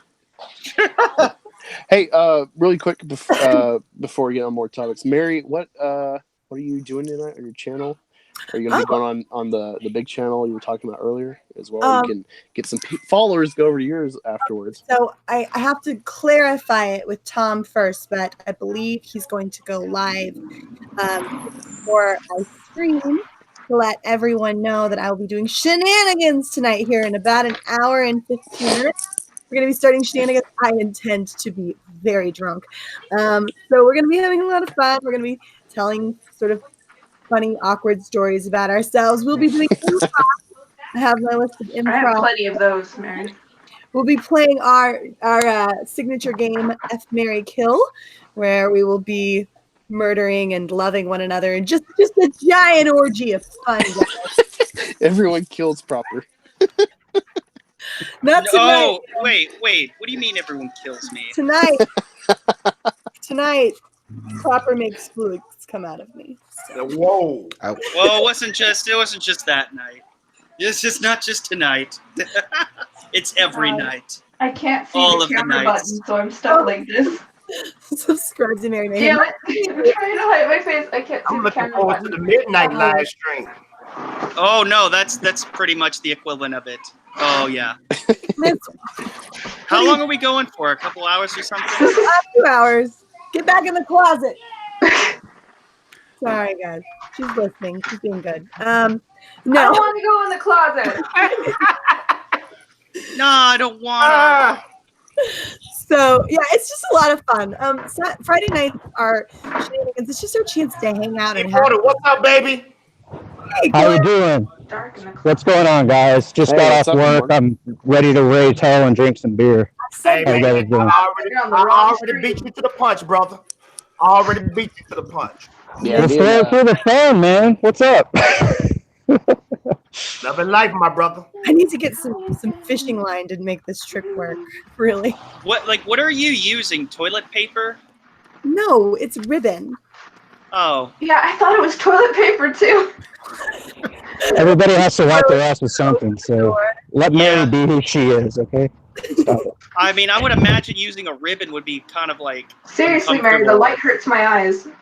Well, okay, all right. So shenanigans is I will be drinking. Is shenanigans a drinking game tonight? No, it's just the name of the stream. Basically, it's just what we get up to. We get up to shenanigans. We act like jackasses. We just enjoy each other's company. It is what I call a shooting star stream, because there are times where it gets really bad. So if it's not your cup of tea, that's fine. I offer a lot of other stuff. I don't normally look like this, but on Friday nights I do. So if it's not your cup of tea, that's not a big deal. I unlist it after it's over just to save everybody's reputation. Save their jobs. Yeah. So we can say all the fuck words we want, and it's of no consequence. Yeah. Essentially, right? Oh, man. Like, Remember when drunk was like driveways? It was like what? I don't remember that. Driveways. I remember that. Parkways. I remember that. That was hilarious. funny. He's like, you drive on parkways and you. What was it? Yeah, he's like, That's you a drive on legitimate parkways question. And you park No, and it's drive. why do you drive on parkways and park in driveways? And if you pulled the wheels off of a fly, would it be a rock? That's Dude, Rob Boyle, I want to sit Hey, on Fatal Immoral, J's your couch. sound's It looks really- so comfortable. right? Man, come It on, brother. does. Looks like my couch. I'm telling you, man. It's like nice and lumpy and fluffy and Maybe Jay's just in your house. You both live together. And nobody told us anything. No, my I'm gonna couch tell is you more guys cool. right now, this couch is a thrift store find. You know what I'm saying? I love those, man. It's one of the thrift store's finest. I know how to get deals, baby. I'm just telling you. Hey, Mary, could you? You got all the stains out of it, right? Never mind. What, Miss? Oh, it's a lot of stains. What were you gonna say, Miss? I was just gonna ask you to tell me who's gonna be on Shenanigans. Oh, you could have just chatted each other. Yeah, I know. That's why I said never Shut the mind. But then fuck up, she kept Proctor. asking me. My bad. Hey, So you no, gotta- they you gotta interrupted picture- you. I'm on your side. You got to picture Boromir and think, one does not simply end up on shenanigans. Yeah, you kind of do. And once you're on, you can never leave. Yeah, you do just kind of end God, up on yeah. shenanigans.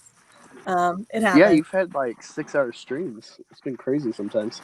Yeah, I'll just have people on, random people. It's like I don't care. Speaking of shenanigans, what does everyone think of Gay Marvel? This big, great, brave announcement by Joe Russo for the future of Marvel. Can Who I cares? roll my eyes harder?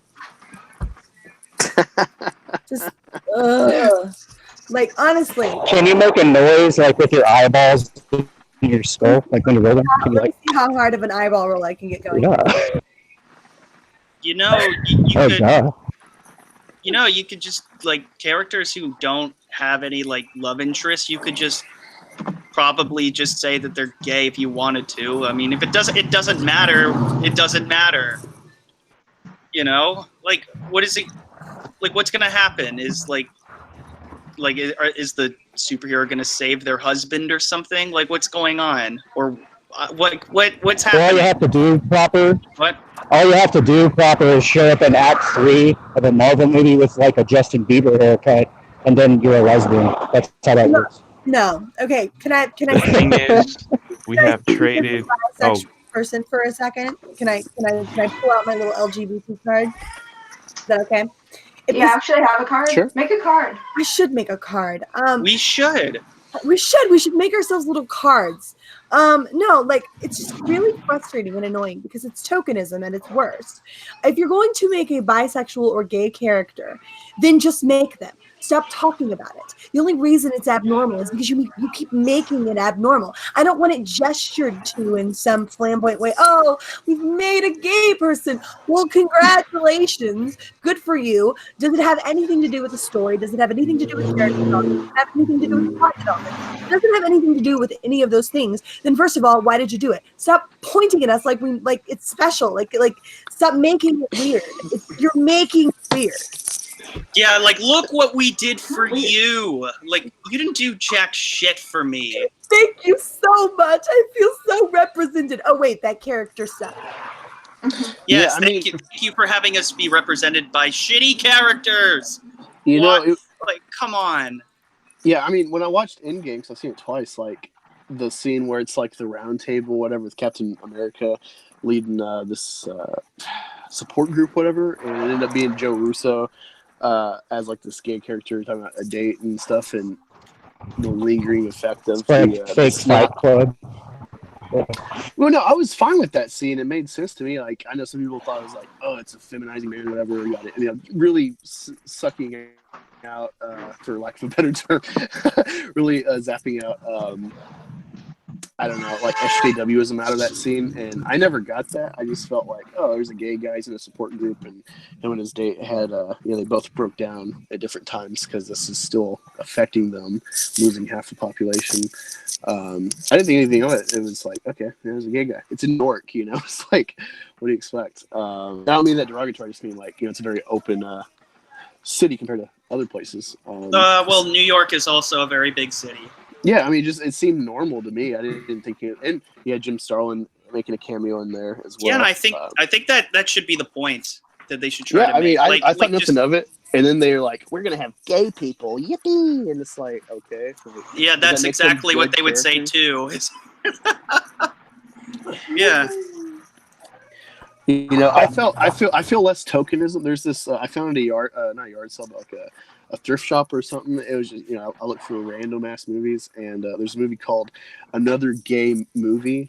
It's like an American Pie, but for like gays. Oh and, no, I think I've heard of this. Yeah, it's made by like a gay director, and it's like it's very over the top.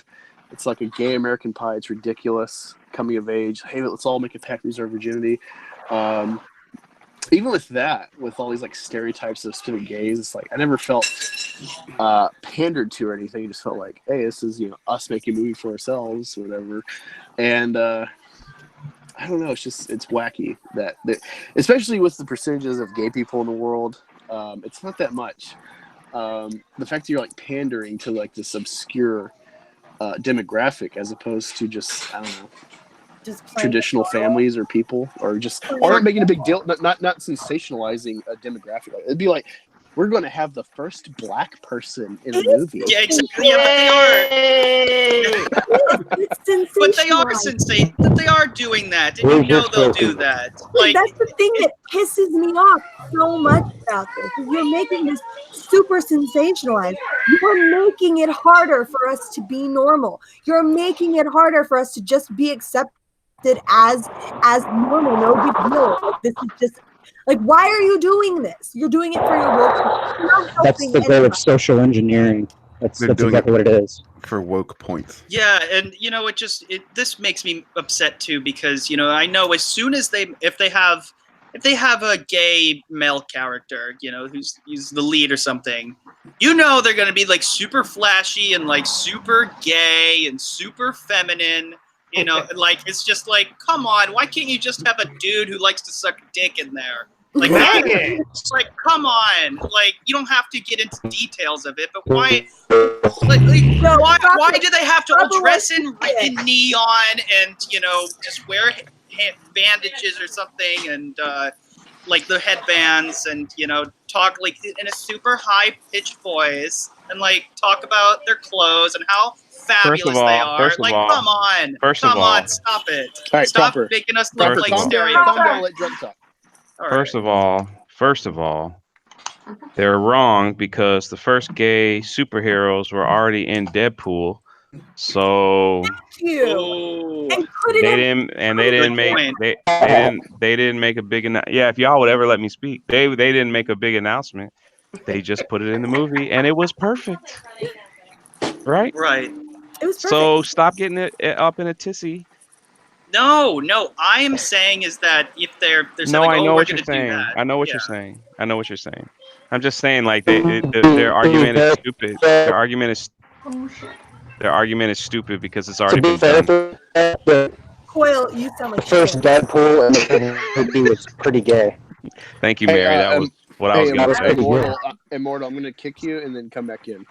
No, you can't do that. Immortal, actually drop out. Can I ruin that? Okay, I'm sorry I'm about to say this, because I'm always the eyeball out the group. But who was the gay person in Deadpool? The two girls. The Negasonic Teenage Warhead. Yeah. Oh, yeah. Coil, you sound like shit. Sorry about that.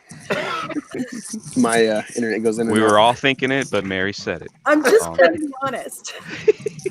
Sorry, what did Mary say? Coil sounds like shit. Yeah. Yeah, I don't know. Like shit. That's my problem. And if I have to bow out, I'm perfectly fine doing that. Coil. For the sake of the stream. Coil, jump out and then come back in. See if it's better. Yeah. We so love you. We love you, Coil, but you sound like shit. Hop out and hop back in. Like as in like leave the hangout. There Thank we go. you. Yeah. Sounds like a sissy robot. Taylor Potter. No, Negasonic is in both Deadpools, so we do mean the first Deadpool. Oh, I thought she showed her girlfriend in the second one. No, she showed her girlfriend, but I thought it was pretty clear. I thought it was already like the lore that she's like a gay character. So, I mean, it seemed obvious to me. But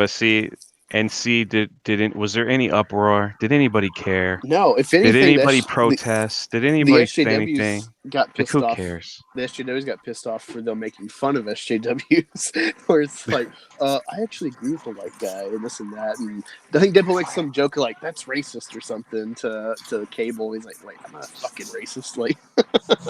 Oh yeah, Deadpool is so screwed. Especially being at Disney, they're gonna it's over. It's over. Oh, what a sad day. Yeah. Well, no. I mean, that was a sad day. Today is fine. I'm sad now you said that. Today's I a really great day, man. Don't wreck my mood. Oh, speaking of which, I was looking at this article on wrecking them. Who's Movie wrecking your Web. mood? Me? No, just the idea of Deadpool being screwed. Oh. I'm looking at this article on Movie Web. It says Godzilla 2 on track for disappointing Godzuki-sized box office debut. So, it makes me sad because one, I always hated Godzuki as a kid sad. watching Boomerang, and I'm excited for Godzilla 2. So it's just like, ugh! How do y'all feel about this? Okay.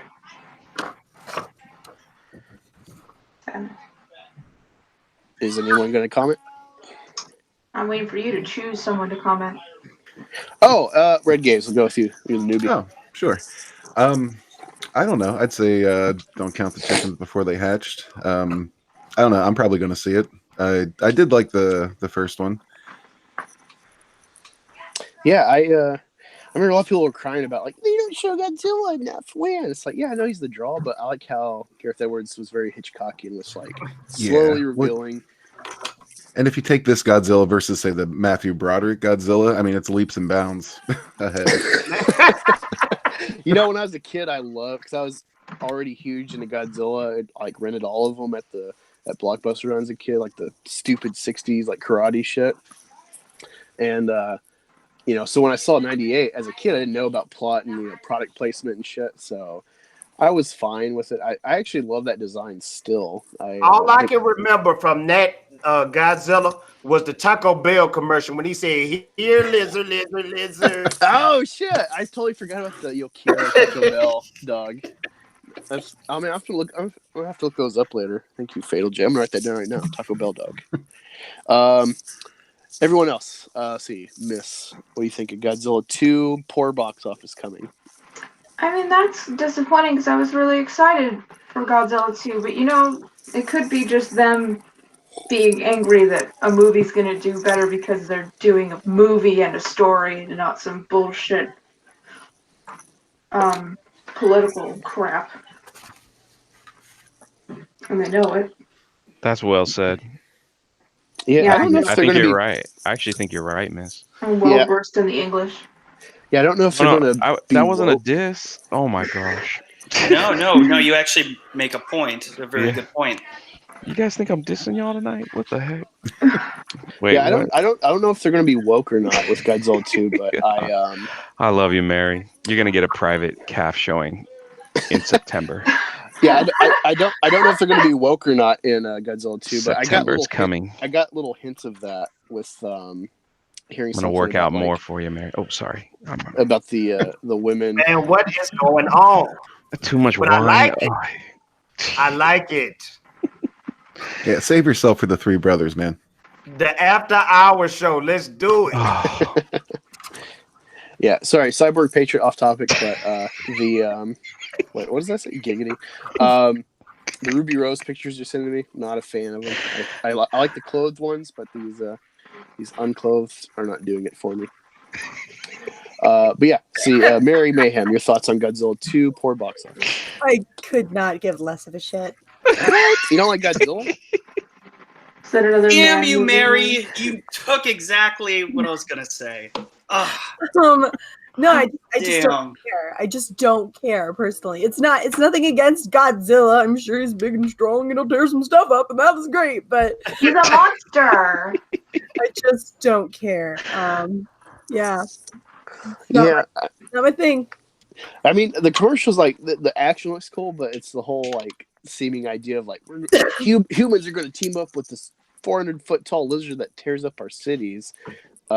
Just so. Pretty sure that didn't happen in any of the films. I'm just like, I mean, the whole idea of, nature kind of balancing itself with Godzilla just being the balancing act to, like, these quote unquote, evil monsters, if you will. That was fine enough for me. Teaming up with them is way too, Godzilla cartoon from the 70s for me, where it's like, hey, let's we got a beacon to call Godzilla. It's like, what the fuck? He's got a pager? Like, And Godzuki. shut the fuck up, dude. I always hated fucking pussy ass Godzuki. Holy crap! That was like a really strong reaction, dude. I loved the Godzilla cartoon when I was a kid on Boomerang, but every time this dumbass Godzuki come on, it was worse than Land Before Time. Okay, like I've told people this. When I was a kid, I rooted for the Velociraptors on Jurassic Park. I watched Spawn and Blade. I watched very violent shit from an early age, so I always expected that from, like, dinosaurs. And then you see Godzuki, and it's like, oh man, this is, I got to put up with this crap before I get to the good Godzilla fight. I thought you said God Dookie. That's what I thought. I don't even know what Godzuki's Godzuki. That's how he feels. Drunk is drunk. Drunk is drunk. Drunk is drunk. Yeah, look up Godzuki on Google Images. That's the, like, I guess the spawn of Godzilla in the 70s cartoon. It was like this crew on a ship, and they'd always, like, call up Godzilla to save the day. That was fine, but it's just like you got this stupid little Godzuki flying around. It was just awful. Godzuki is the final piece of the puzzle that will complete your life. No. I think Godzilla put on a little weight in this film. That's all. He just looks like a little chubby. He looks like a little chubby guy, But I will see. I'm looking forward to seeing it. Sign me up for the Godzilla and King Kong movie. That's what I'm looking forward to. Yeah. Wait, yeah. I can't see the maybes there, miss. Aw. Maybe. Wow. I can't see him either. I'm sorry. I'm a Yeah, I see your failure. face. Yeah, there's my face. I'm a failure. No, it's No, you're not. I just realized it was my list of on I show. don't You're think an I've ever seen achievement. Miss with a ponytail. It's a lazy bunny. Whatever. You're a guy. It's okay. You don't understand. Mortal said Mary's a Godzilla-ist. It's a Godzilla cyst, and I yeah, worked very hard on it. I will mail it to you, Mary. spray it Stig with says some perfume for me first.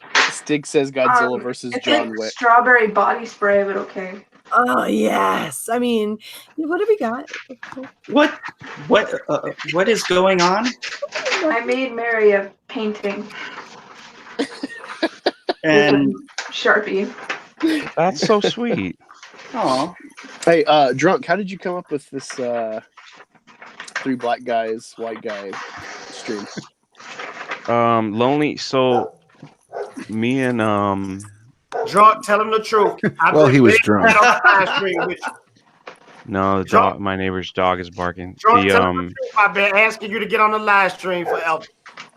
And you finally caved in. No, Lonely Banter got some really racial comments in his YouTube video.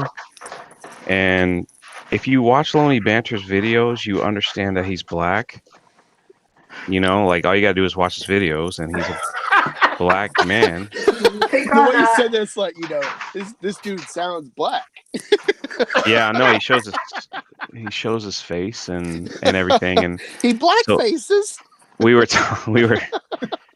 Oh, there's your sorry. community strike right there. I don't know, we went back and forth, and I just said, do you find it weird that people find that black people can't fall into nerd culture?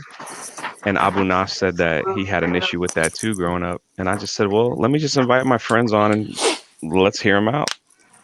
So, and that's how it came to be. Dude, that's funny you say that because I actually, Rookie, you can ask him for sure. I've had this video playing for a while. I still need to like complete the research before I write it. But no, there's definitely a sell to black people in the media that I am very much aware of, and I want to do a very concise video. I do expect to get a lot of coons and Uncle Toms and everything else in my comments when I make this video. But I think it needs to be said because there's definitely a market sold to black people that isn't sold to the general public, and you see it with like the creations, critical versus pop success is very different compared to anyone else. So it's very interesting you say that. I grew up in Oklahoma. I grew up in a white town, I guess, but I'm black, white, and Indian, so I was just the weird guy, I guess. I didn't really fit in the country, but I wasn't a city kid. I like sports, but I like pop culture, like nerd shit. So I was just odd already. The black didn't really affect me, but no, it's good stuff. There's a stream I did. You can find in my stream playlist. It was me, Shellback, Abu Nas, Immortal, Rant, and Josiah Rises. We did a stream, an Oreo council, if you will, talking about Man, shout out to Abu Nas though. I love that dude channel, man. He a Drunk type of kid. Hey, Drunk, has Abu been like, oh, you fucker, you've hopped me in subs? No, he is on his Ramadan fast, so he's not gonna. He's out for like a month. Is he fasting from YouTube? Yeah, he's fasting from a lot of things. So yeah, but we're really close. So we text each other all the time. So we still text. So pretty cool relationship. Yeah, I agree. I'm not creative. He says nerd culture is for everyone. Why does their race make any difference? Totally agree. Totally agree too. Yeah, I mean, it's bad enough just being a nerd into something and people pick on you, but it makes it worse if there's like a race culture of like, oh, you in that nerd shit? You ain't one of us. It's like, what? For example, my older brother is African American, happens to be, and he is a huge nerd. He even looks it too. He looks like a nerd. He has glasses and he's just a big, tall geek. Hearing a lot of hostility from you, miss. Could you tone that down? I love him. I had a dream about him last night that we were playing a game because I miss him.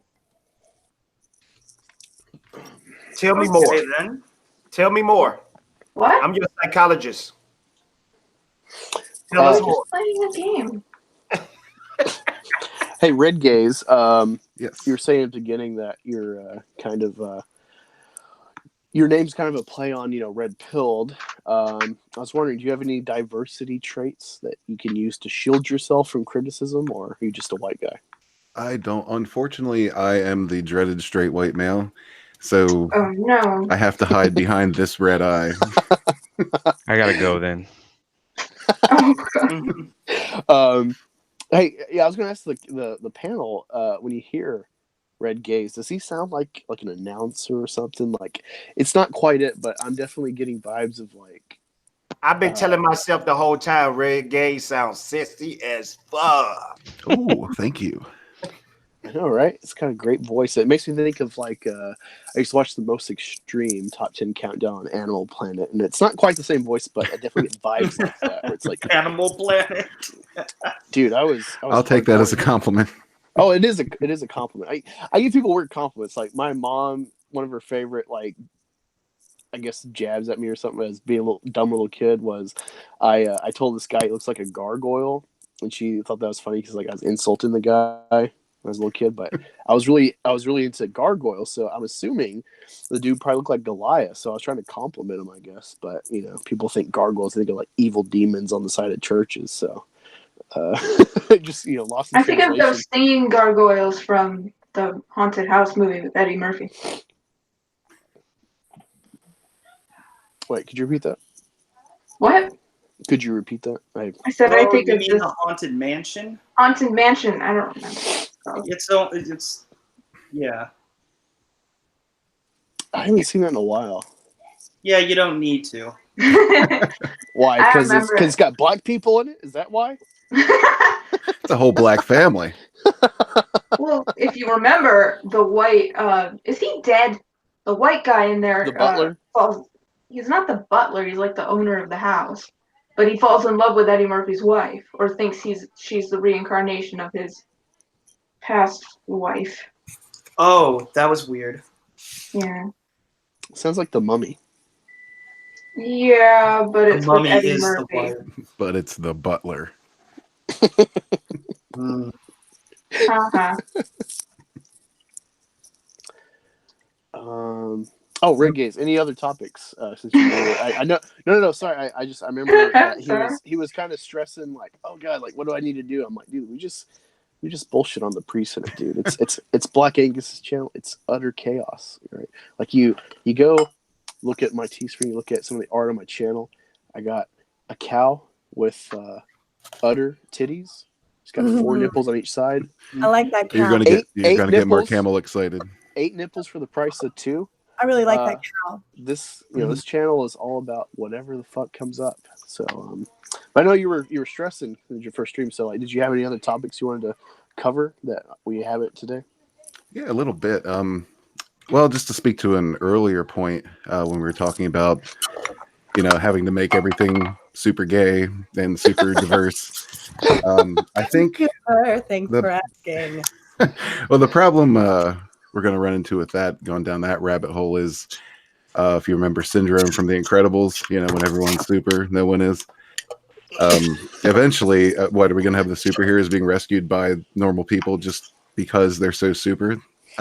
Exactly. It just seems like we're going to run into a brick wall eventually where nobody wants to see the stars actually starring. You know what I mean? Well, I mean, the counter to that is having actual blank diversity playing the roles, where it's like Scarlett Johansson got shoved out of her own producing role or directing role because I don't know if she's going to produce or what, but I know she's going to star as a trans character, and people shoved her out and chased her out because it's like, you're not actually trans, you can't play this role, and it's like, that's what, I'm an actor. And yeah, I remember that. So I mean that is the counter, because it's like, people, this might become a market. Well, that's kind of like when they were pissed off at Bryan Cranston for playing a disabled person. Yeah, I mean, like, well, I know they were champion. There's some Netflix show that came out where it's like an actual handicapped or mentally disabled guy was an actor in a movie about his type of disability or something. It was like, yay! But I'm like, I don't know. Like, sometimes I perceive actors as like, they're acting. So I remember I joked, I was like, the disabled kid in Breaking Bad. I'm like, dude, that dude's really good at playing his role. I really believe he's disabled. And then my friend's like, oh, he actually is. I'm like, oh, that's why he's so good at it. Does anyone here remember In Living Color?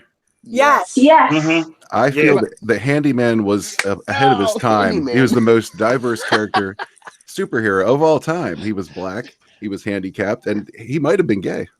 Well, they came out with a movie. They came out with a movie based on the Handyman, but it was called Blank Man. Have y'all ever seen that? Yeah, that was a poor man's handyman. Up in the way.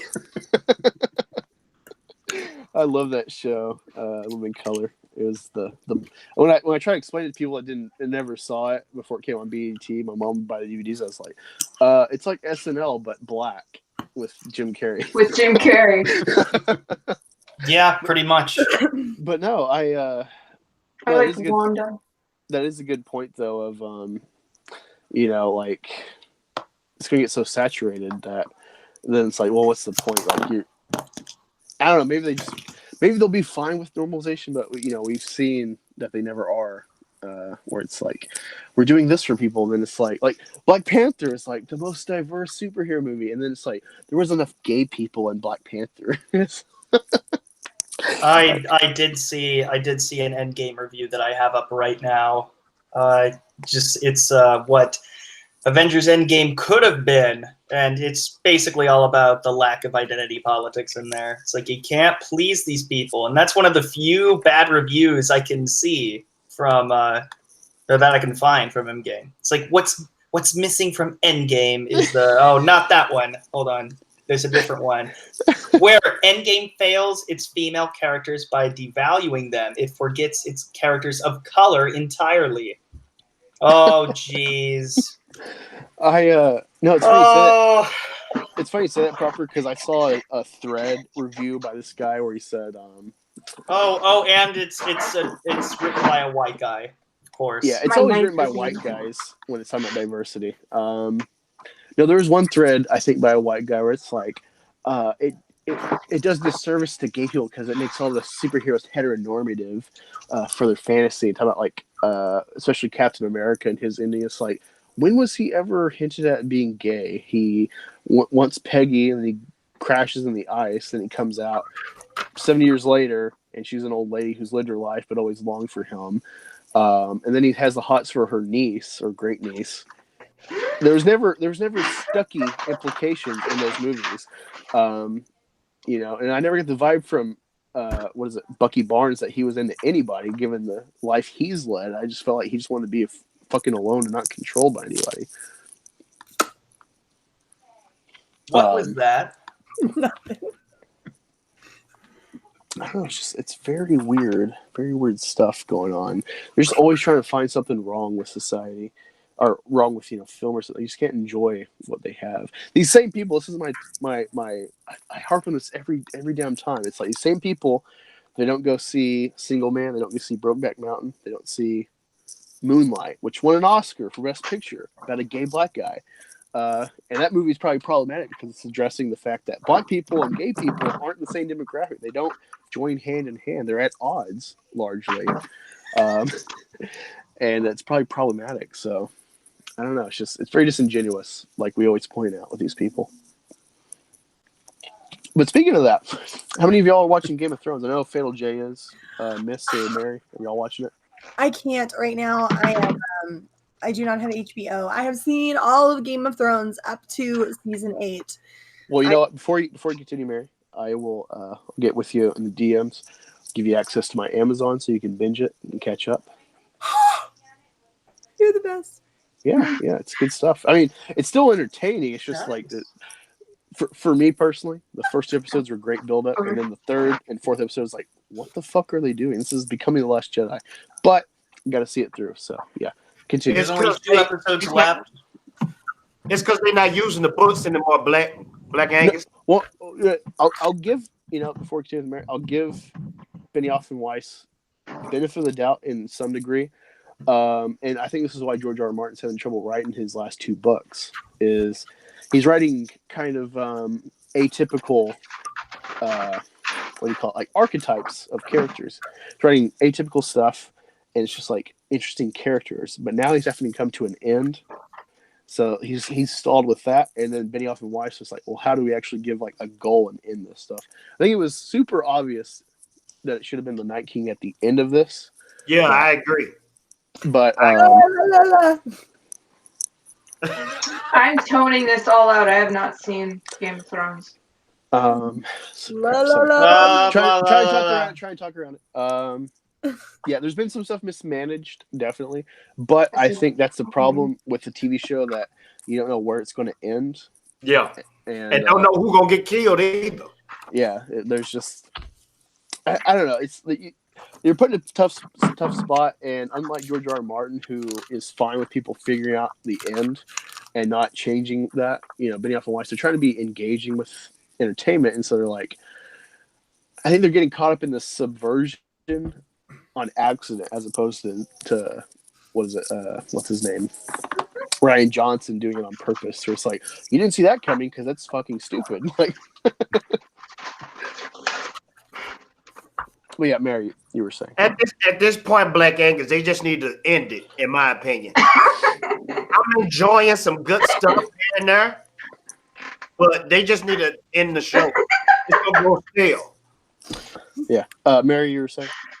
I've seen it all the way up to through season 7. I just haven't seen any of season 8 yet. So I actually really love the show. I really love the show, and I didn't anticipate loving the show except for all the nudity, which is pretty hard to watch when you're sitting on the couch with your brother. I'm not gonna lie. What? How is that hard? I mean, they have a whole relationship of a sister and brother. That should make y'all bond. Which is why it's difficult to sit on the couch. Aren't you in Kentucky? Show. Aren't you in Kentucky? Isn't this like the norm? Have you met her brother? He makes pancakes. You're my pancakes. sister. Oh. You guys are hilarious. No, it's really awkward to watch sitting on the couch with your brother. And actually, Game of Thrones over there right now. Dude, that's why I didn't watch the show.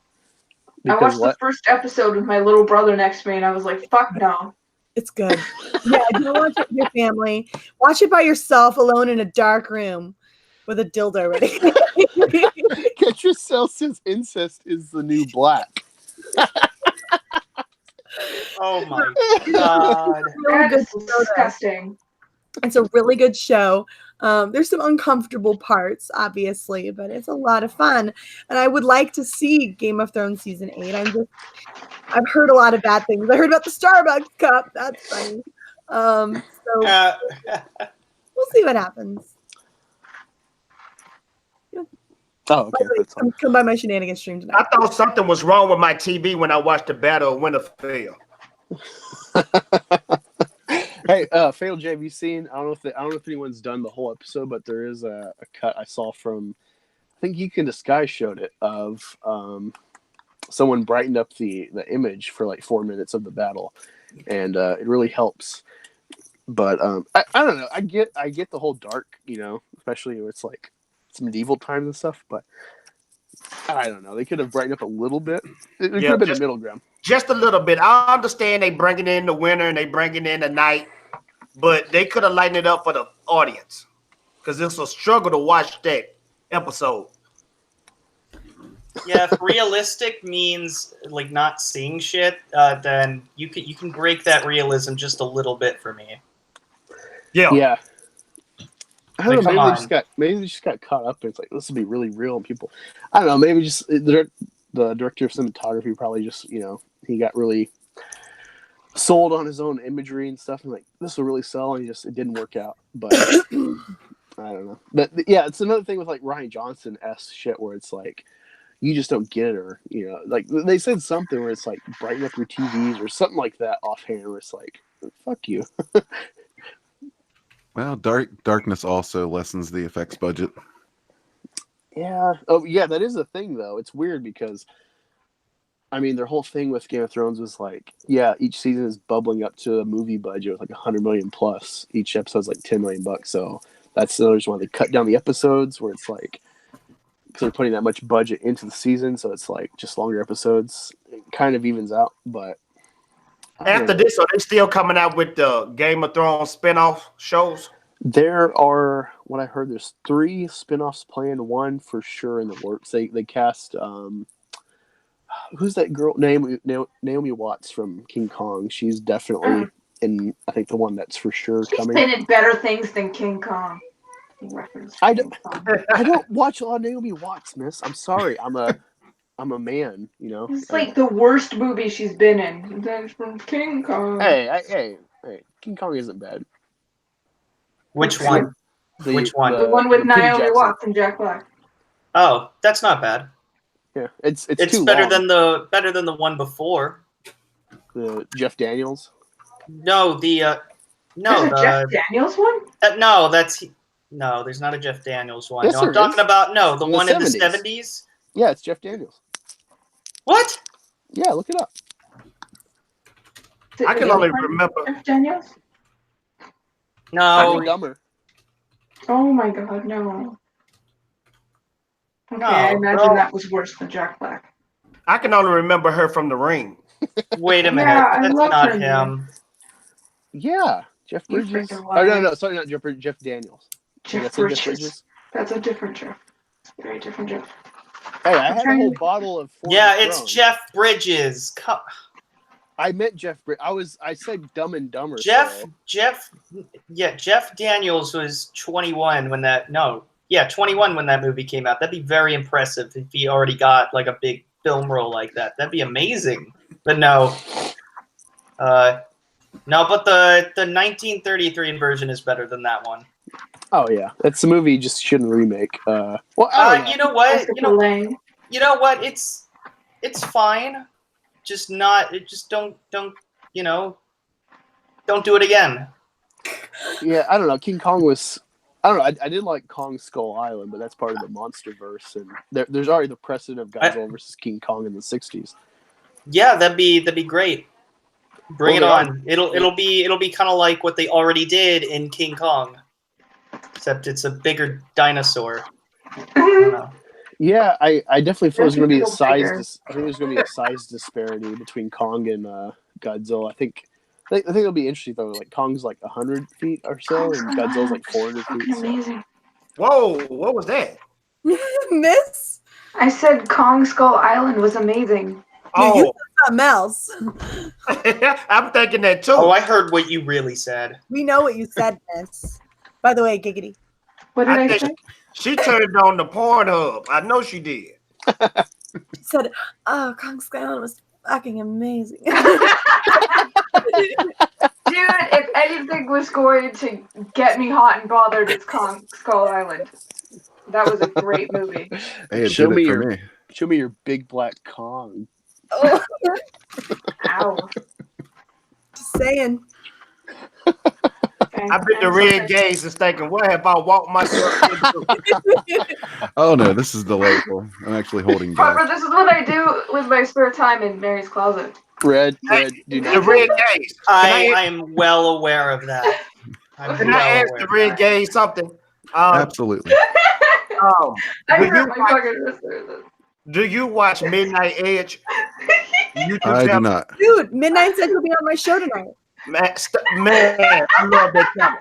The red gaze. You remind me of the Midnight Edge. Yeah, that was worth it. That was so worth it. Okay, that's granted all, but let Fatal J talk, please. I'm sorry. Show it again. Let people talk, but show it again. I enjoy what's going on. Shut up! He's trying to talk. No, I'll take a look, Fatal J. Last night. It was good. I hurt my wrist doing that. Whoa, we know you did. I missed it again. You missed it again? There's also a Jenny hidden in there if you can find it. I wrote Jenny really solid. Oh, I see it. And she did that fast too. Yeah. Wow. That was fun. Please tell me you just did this just now. And you weren't just hiding it and keeping it for all this time. Yeah, totally. I just did this just now. I wasn't doing that. No, okay. She got a shrine of you in her room. Trust me, she got a shrine. I know. Let me find a blank page. That's the time to do right there. That is impressive. But Mary, that's dope that you got Midnight Edge on your show. Yep, they'll be on tonight. They're like regulars. I'm gonna keep this. I'm gonna frame it. Yeah, they're the best. Rob and Tom are amazing. Love those. My parents are gonna think I'm insane. Hey, Miss, I was gonna ask you. While I'm thinking about it, what kind of work do you do? I don't want to tell anybody. Thank you.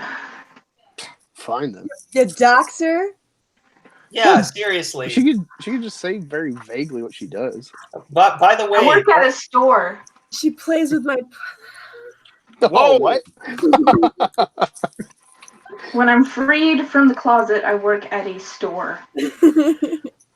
There you go. I'm not doxing. I tell people I work security. That's very vague. I live in fucking Columbus. Not really. So there's a whole bunch of places to do security. So there's so many things I could do at a store. There's so many things I could do with what? There's so many things I could do at a store, Mary. I'm sad. I was trying to be in a store. I could do oh my god, you all are awful. I'm trying to add more propers to my page. Thank you. Okay, then Kermit the Lock says It's horny in here. This is the last thing I would want Kermit to say. And we're not even off our leashes yet. Right? Yeah, the leashes get released here in about a half an hour, 25 minutes. Actually, I need to go, Angus. I've got to get that stream set up. No, so, you're fine. Oh yeah, it starts in like 25 minutes. yeah. She just said that. Let me Dumbass. Yeah. late, girl. Hey. Tell me when it's up, girl. I actually expect like quite a few people that are on your panel, so just so you know. No, Yeah. that's fine. I'm I gonna. spelled proper We'll wrong. probably be I leaving wrote in it 5 or too 10 much. minutes. Did you? I have to see it now. No, I wrote prorer. I can't fix it. You Prober. can't see it. It's really tiny. That's what he said. I promise I'm sane, proper. I promise I'm totally sane. I Sure you don't believe that for a second. Nobody's really right in the head on this panel. No. I try to be. Well, when you try to be, You should see my notebook devoted to Mary. you have an entire notebook devoted to Mary. I mean, Hey, this is the hey. notebook devoted to proper. Hey, Miss, do you do No. do you watch what's that show? Bob's Burgers? No, I do not watch that show. Oh god. Disney's release. I realized that was on the list. What? I didn't know. Yeah, it was on the list of movies. Bob's Burgers. They're doing a movie? Yes. Yes, Like they a are. Simpsons movie? Yeah. Yeah. If you looked at the list, there it was. Bob's Burgers. Would you like me to show you the list? Sure, yeah. Okay. I have to X out my porn tabs. Breaking news with proper Jeremy. I'm afraid I Okay. haven't uploaded my videos onto that yet. Let's see. Sorry, I have a lot of them. Okay. Here we You go. watch them all at once. All right. Where the hell are we? I'm Okay. gonna get Angus, thank you so much for having me on. I enjoyed hanging out with you.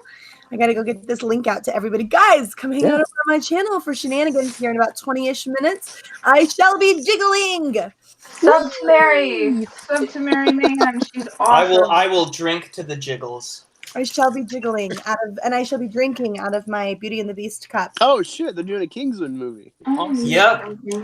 Yep, but Bob's Burgers right there for 2020. Nobody said anything. This is actually really soothing. All right. It's the Untitled Pixar. Okay, movie is bye, probably Mary. The Untitled. She's probably already gone. Bye, Mary. Did you unbutton more buttons since we started? Yes. What buttons? You're sure? All Did you the unbutton buttons. more buttons? Oh, does it have more buttons? By request. It has a few. Ooh, See, sometimes he listens to me. nice. No, I usually just have like a couple. His mind is telling him no, but his body is telling him yes. Yeah. No, I usually have I usually have this one I mean, that's not totally inappropriate. buttons, but no. It'd be very hot I in mean, no. Yeah. Yeah. Thank you. Oh, thank you. Thank you. there. Thank you, Proctor. Thank you. You're welcome. Just take the whole thing off. Woohoo! You can find shirtless streams if you look through Lethal Lightning's channel. By the way, Angus, you are still a cuck. I don't give a fuck. Whoa. So there's a lot of more propers on the page. Hey, I mean, No, there's a couple of streams when Troy from it's Troy Edge. He for whatever reason does streams with his shirt off. I don't know why. And he also made up this thing called the Nude Squad. You know, I don't know if it's legitimate or not, but apparently I'm part of it. But but anyways, yeah, he always does shirtless streams, and because I missed the stream the last week, and I'm his co-host, which is embarrassing. But yeah, the one rule that is if you say you're going to go on Lethal Stream and you don't show up, you are labeled a cuck. And then in order to remove my cuck status, not only did I have to appear on that stream, but I said, hey, as a bonus, I will do it shirtless. Only if you have Troy on. Well, and somebody Troy link that in the and chat. then, you'll have a panel mostly full of shirtless men. You're welcome. Go find it. Go find it. You know, proper. Despite you removing your cuck status, you're still the Virgin to Lethal the Chad. Even though I'm on the Chad side in the thumbnail. No. It was just No. it was because of the way Lethal was facing. I didn't want him facing away. Oh, I know, but it does lead people to believe Sometimes that. shippers. You probably already thought that through, though. Yeah, I did think that through. It was just like, fuck it. Like, I'm not gonna waste my time finding another picture of Lethal. By the way, I was very happy with how you cast me in Game of Thrones. Oh, you were? Okay. How was Yes. you casted? Basically, as you know, I was a part of the gay couple, and that's probably the only reason. Oh my god!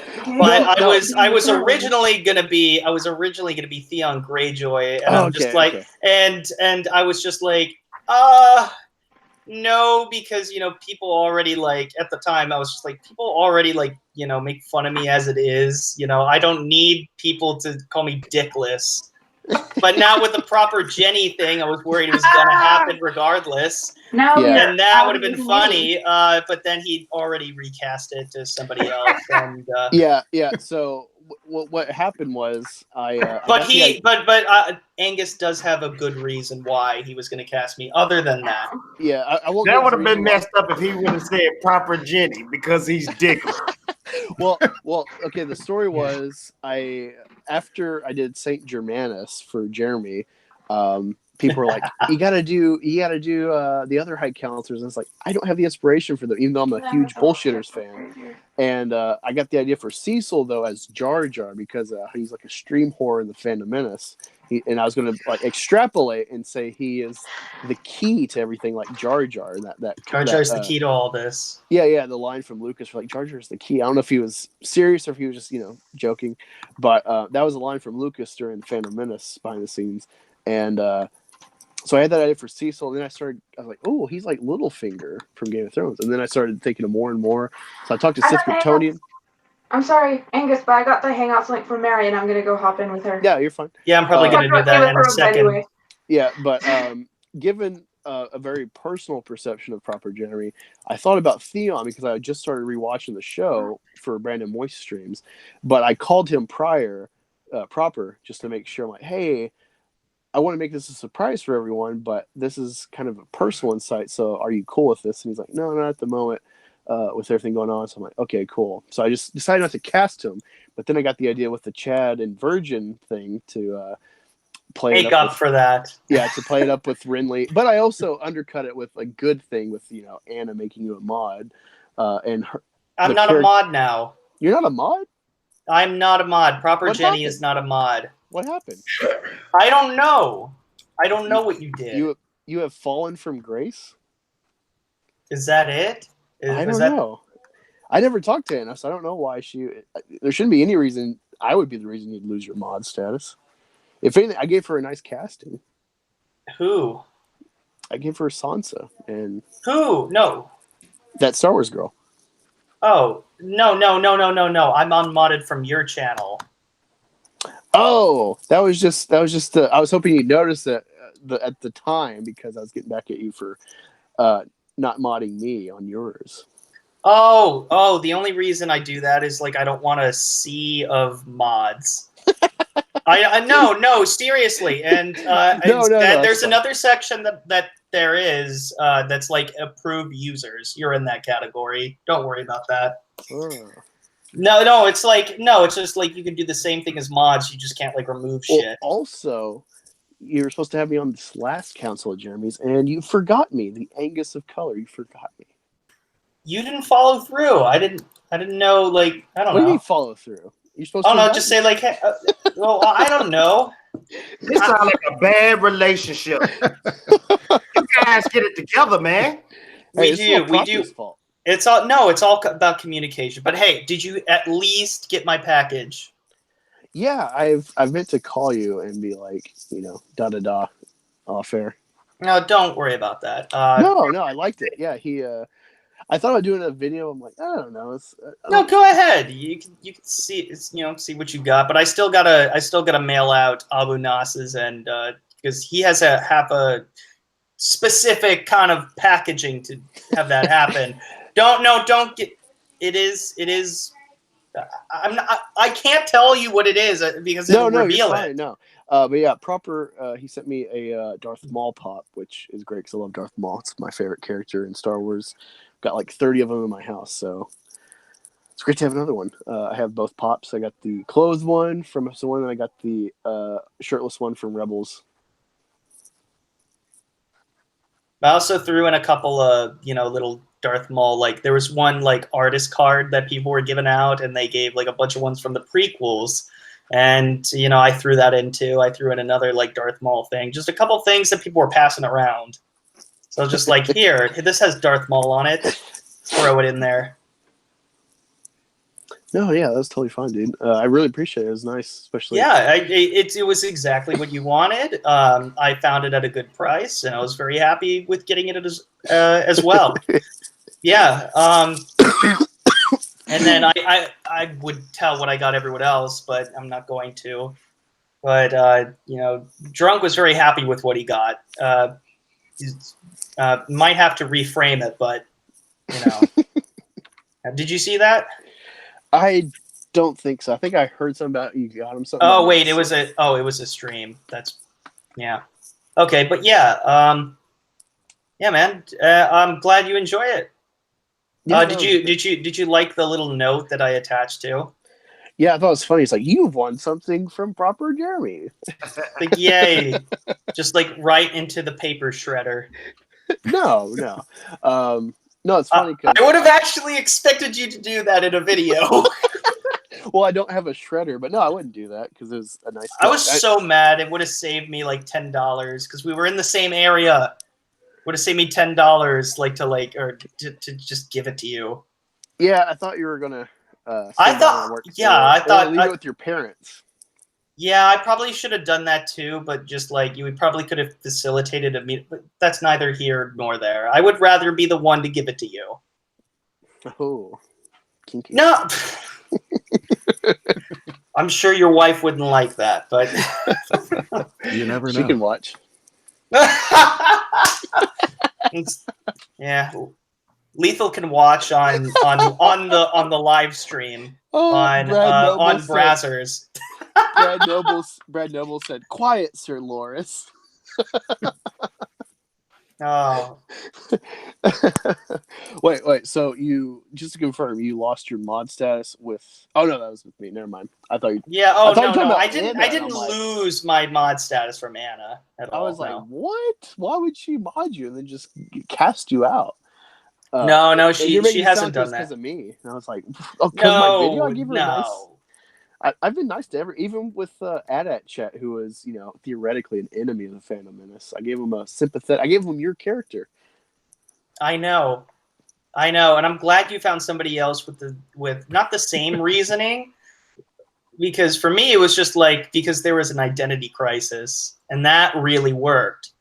It just so happened to be Dickless was. Yeah. Catch. Yeah. No, that's why I called you, because I'm like, hey, I think this works. But I was mainly worried about the personal aspects. I thought it might be too revealing for you, even though I'd be vague. And revealing now, we know. Now we know. You were like, oh yeah, Dickless. And it's like, yeah, that probably would get people to rag on you. You're like, yeah, you're the Dickless guy. Yeah, but now I'm Proper Jenny, and it just would have made it better. But I like how it works. I like how you were able to work it out, and I kind of wish I had the foresight to just be like, you know what? Sure. What happened to Theon actually did get me to watch the show, because, I saw him at the first episode. I'm just like, all right, 2 seasons and, 6 episodes until he gets his dick chopped off. It's the only thing I was thinking of. I'm like, all right, when does Dickless become Dickless? Yeah. I don't know. Yeah. For me, I really love the show because, it's all about like very gray characters as opposed to like black and white with Lord of the Rings, especially. And then mostly with Star Wars is very black and white. And Game of Thrones is all about the gray. And, Cersei, even. It took me till just like a couple weeks ago to cast Cersei. I wasn't going to cast her because I respect her character too much. But I found someone to cast her as. I think it'll be a big surprise in episode 5. If you haven't, go watch my my series of casting the Fandom Menace in Game of Thrones, and keep tweeting it at Jeremy. I want his commentary on his casting because it's funny, but it actually has like a legitimate angle to it. Yeah, I thought it was really funny. By the way, I do have to get going because Mary sent me the hangout. We're gonna head link out. a little So bit again. All right, thank you so much, Fatal J. We're gonna do it again sometime. And Peace out, bro. the red gaze. I didn't know gaze was with a Z, so I thought it was like a lot of you were in the channel, but Nope, just me. no, it's not. No, nothing. Nope. Nope. Okay. Go away. I got you. I thought it was a bunch of Russian gays. I don't know. A member of the funny. war campaign Yeah, has already yeah, called me out on the red gaze. The red gaze. It's just Yeah, like, those- hi. Like that's how your YouTube channel starts. that was I thought funny, I too. thought the aim here was less fabulous. That was funny too when we were talking about the gay Marvel because it's like, yeah, super gay. With the war campaign people are. Super duper fabulous. Anyways, thank you all so much, my fabulous queens. All right, I'm gonna stop that shit. Bye. Peace All out. right. Nice to meet Yeah, you. no, we've had a good time. I want Fatal to plug, and then Red Gaze will really sell everyone on his channel, being the first time on the pre-Senate. So Fatal, tell us about your channel, why we need to sub to you.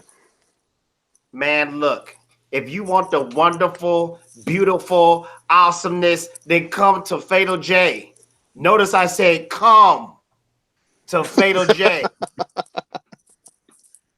Black Angus, I want to thank you for letting me come on the show once again, man. I had a good time. I think this was the best one yet. Yeah, it's been pretty fun. I love doing these. Yes, sir. And now it's quiet. Yeah, I thought you were going to go on. I guess not. So Red Gaze, tell everyone why they need to go to your channel and subscribe. All right. Just another voice in the Fandom Menace. Also in Comicsgate, if you want to compare the two. I do a lot of videos on, MCU, Star Wars, Comicsgate content, just covering some of the drama, some of the nonsense, the BS, and some of the good stuff. Like Scene 38, I enjoyed covering that. That was really cool. But yeah, I just want to say Black Angus has been like super supportive of me. Like he doesn't know me from Adam, and I really appreciate it, man. Yeah, dude, I know what it's like, dude. When like some people like Mortal Coil, unfortunately he had bad sound so he couldn't stay, but he's been and he knows it's not me like dogging on or having like some superiority thing or anything, but when I find a channel, I'm like, how would I say it? I understand the responsibility of the bigger your number is, the more to try to support and facilitate channels smaller than you that have something to say, and not just keeping the spotlight to yourself. Because everyone can add something to the conversation, even if we completely disagree, like a lot of people do with my Mark Hamill video. So like I try to be responsible with the viewership I have and facilitate other people. So yeah, you and Immortal and Fatal J are like my top 3 right now of like really pushing, getting up to my level and beyond, towards drunk level with subs and stuff. Cover the log real quick. Just look up Fatal J, spell like it said, Fatal and Jay, and then the Red Gaze. I also have a video recently with his link in there, so you can check it out that way. My computer's really slow, that's why I'm not linking you directly. But no, I really like Fatal Gaze's content, coming across it. I'm not sure how I found you exactly. I might have found you in the comments or something. Just like that's how I find a lot of people. I just go through comments, look through with content, and I check you out and I'm like, you got something to say. So That's cool. Yeah, I mean, I definitely wouldn't even be here if I didn't think I had something to say. So yeah, I mean, and also you got a really good voice for YouTube, so that's enjoyable as well. It's like not just saying something, because some people have great shit to say, but they can't deliver it right, or they don't put the craft into. Like me, I like to have big panels because I'm not the best at dictating a small panel or just one-on-one. Been lucky with like David Stewart and with like who's that girl from the Ahsoka trailer, the Ray Kinnick's. Been lucky with those, but that's not my forte. I'm not good one-on-one, so it's all about YouTube's all about figuring out your pros and cons of delivery. Some people are all ranging like Caesar, and some are like me, and I gotta script my shit usually. Right. Yeah. You know, I've only scripted one video, and I didn't really like the way it turned out, and that was the half-assed review of Endgame. But yeah, the rest have just been kind of off the cuff, and I think I prefer that now. I'm not sure. I hear the off the cuff, and it sounds natural. You don't have too long of pauses like I would, or meander too much, because I usually get on weird tangents that take me a while to formulate for some people. So that's why I script. But also, I think I'm pretty good at reading because I used to be Catholic before I became atheist, and I was both an acolyte and a lay reader. So especially after high school doing mock trial, I really learned how to have poise behind the pulpit reading scripture. So I try to bring that to my scripts. Sometimes you can hear if I'm like rushing or if I get too excited. I had too much coffee when I read my script, but overall people seem to enjoy it. So I just keep at it. Yeah, you're doing great. And again, I really appreciate you having me on, and just like all the promotion you've been offering me lately.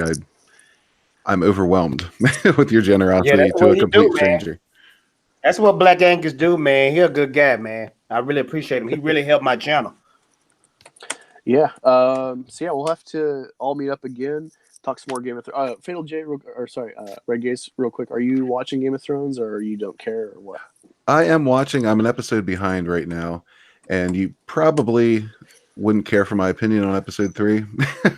No, dude, I'm not quite as irritated with it as everyone else. There's certain aspects I didn't care for, but the whole Arya killing the Night King, I wasn't displeased with that, to be honest.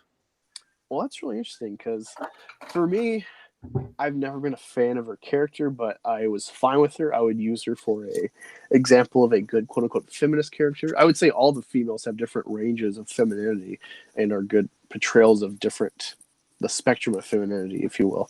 Well, you know, it was believable. It was believable with Arya because we seen her training ever since season 1. Yeah, the one thing I'd say that's irritating though is they're like, oh, it's been prophesied this whole time. They said no one could kill the Night King, and no one killed the Night King. It's like, fuck you, dude. That was never hinted at. You built up Jon Snow, but you tried to subvert expectations, and then you did it in the most Mary Sue way. You even copied Rey in Last Jedi. And people say they didn't. Think about how long they were working and choreographing the fight for Last Jedi before it released. They had a whole year of editing as well, compared to Game of Thrones. I think if I'm right, season 7 came out where they first show her doing this trick with the switching hands.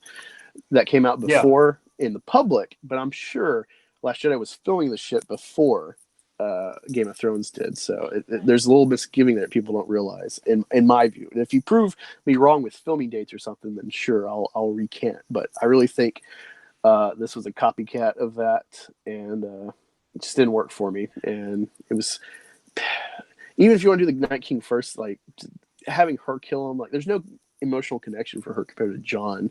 Jon or Daenerys are the people that should have had some hand.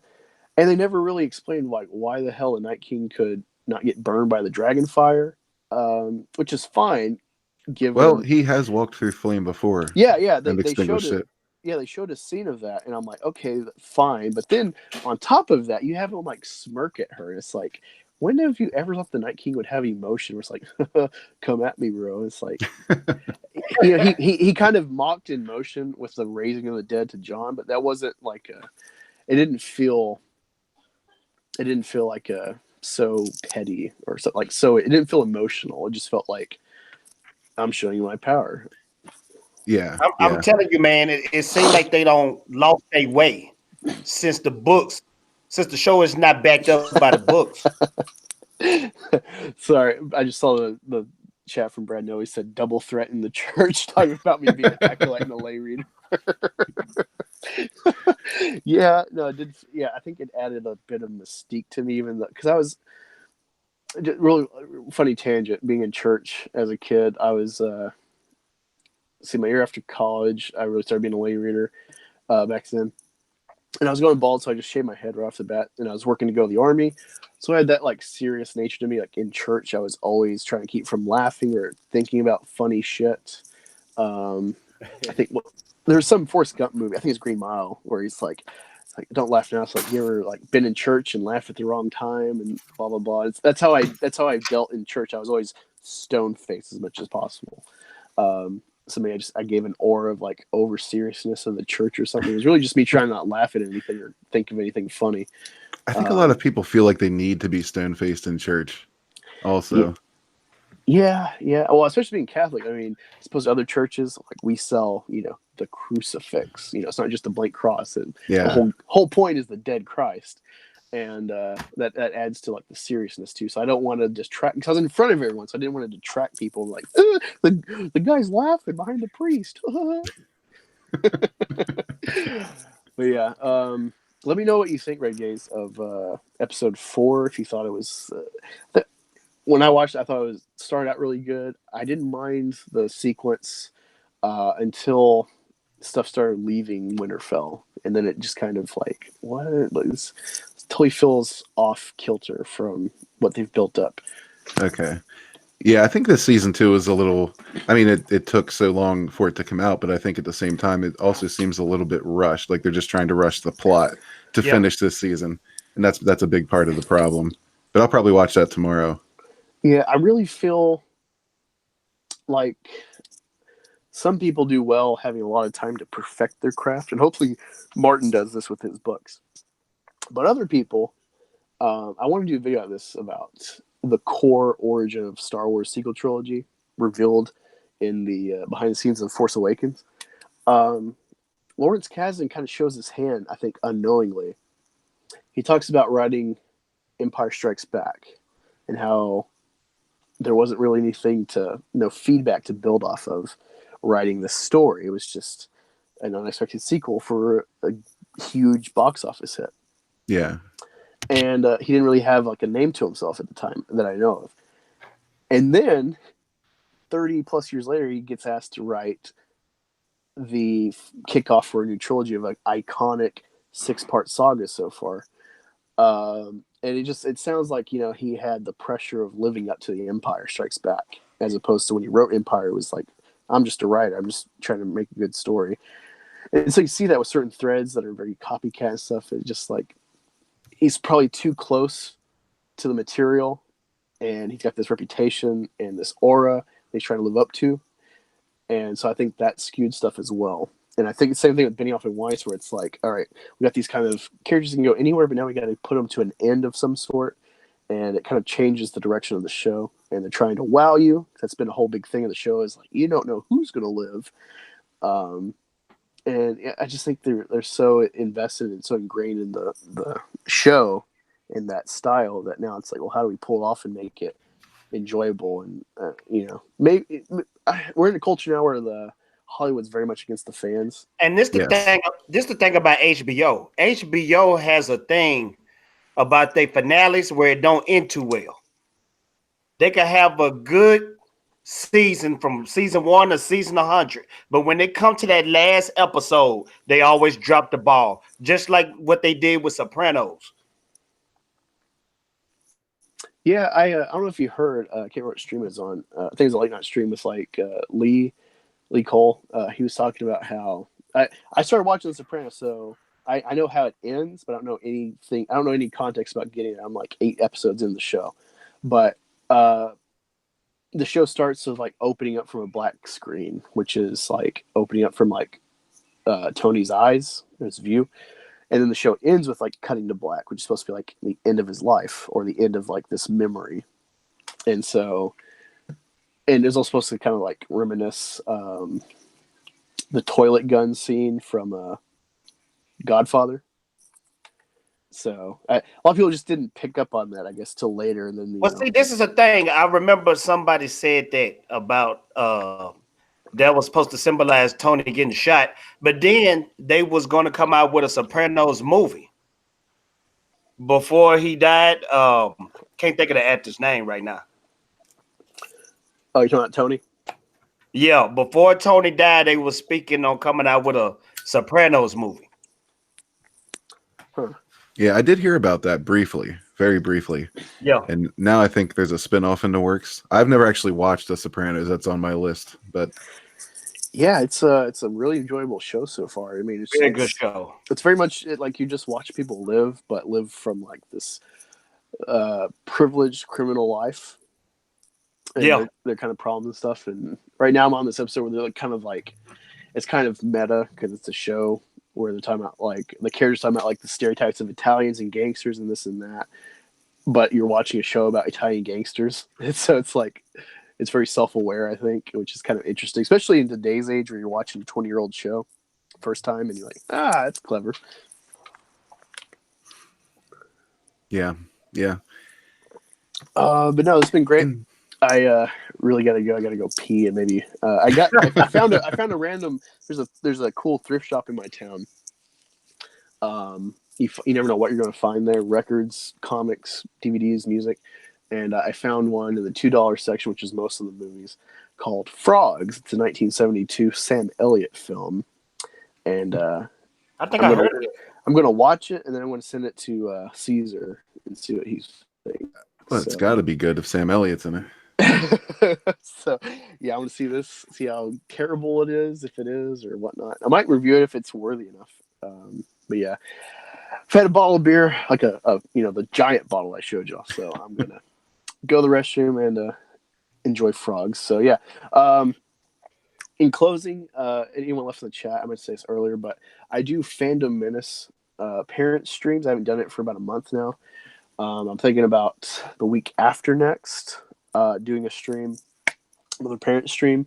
So if you're a parent of the Fandom Menace, doesn't matter if you're a creator or not, but if you're a parent and you got something to say, some insight about stuff going on with Hollywood, politics, whatever, like more and more we're seeing weird shit with tranny or cross-dressing kids and sexuality and stuff, perversions. The gay stuff going on with Marvel now, where it's forcing it as opposed to being natural. All sorts of stuff like this and in between. Come on the stream, let's talk. And let's see, one more thing. Oh yeah, next week's my birthday. The 15th, I should be having Jeff Hicks from Bullshitters on my channel for a birthday hangout. So look forward to that. I'm not sure the time yet. Now, who is Jeff Hicks? Jeff Hicks is the main guy that talks, right? Yeah, he's the main bullshitter. Oh, that's awesome, man. Are you gonna have him on?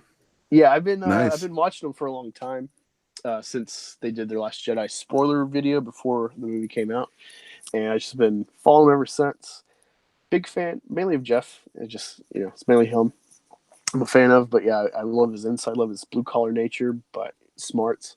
So look forward to cool. that. Actually, sorry, not to ruin your moment. My birthday is on the 27th, so. No, that's crazy because my birthday was on Tuesday, guys. Oh wow! Happy belated. Oh, you're 33, right? 33. So we all made babies. Look like. Yeah, it's weird. My mom's birthday is. My dad's birthday is the 13th. I'm the 14th, and my mom's the 15th. So don't bring up Spider-Man.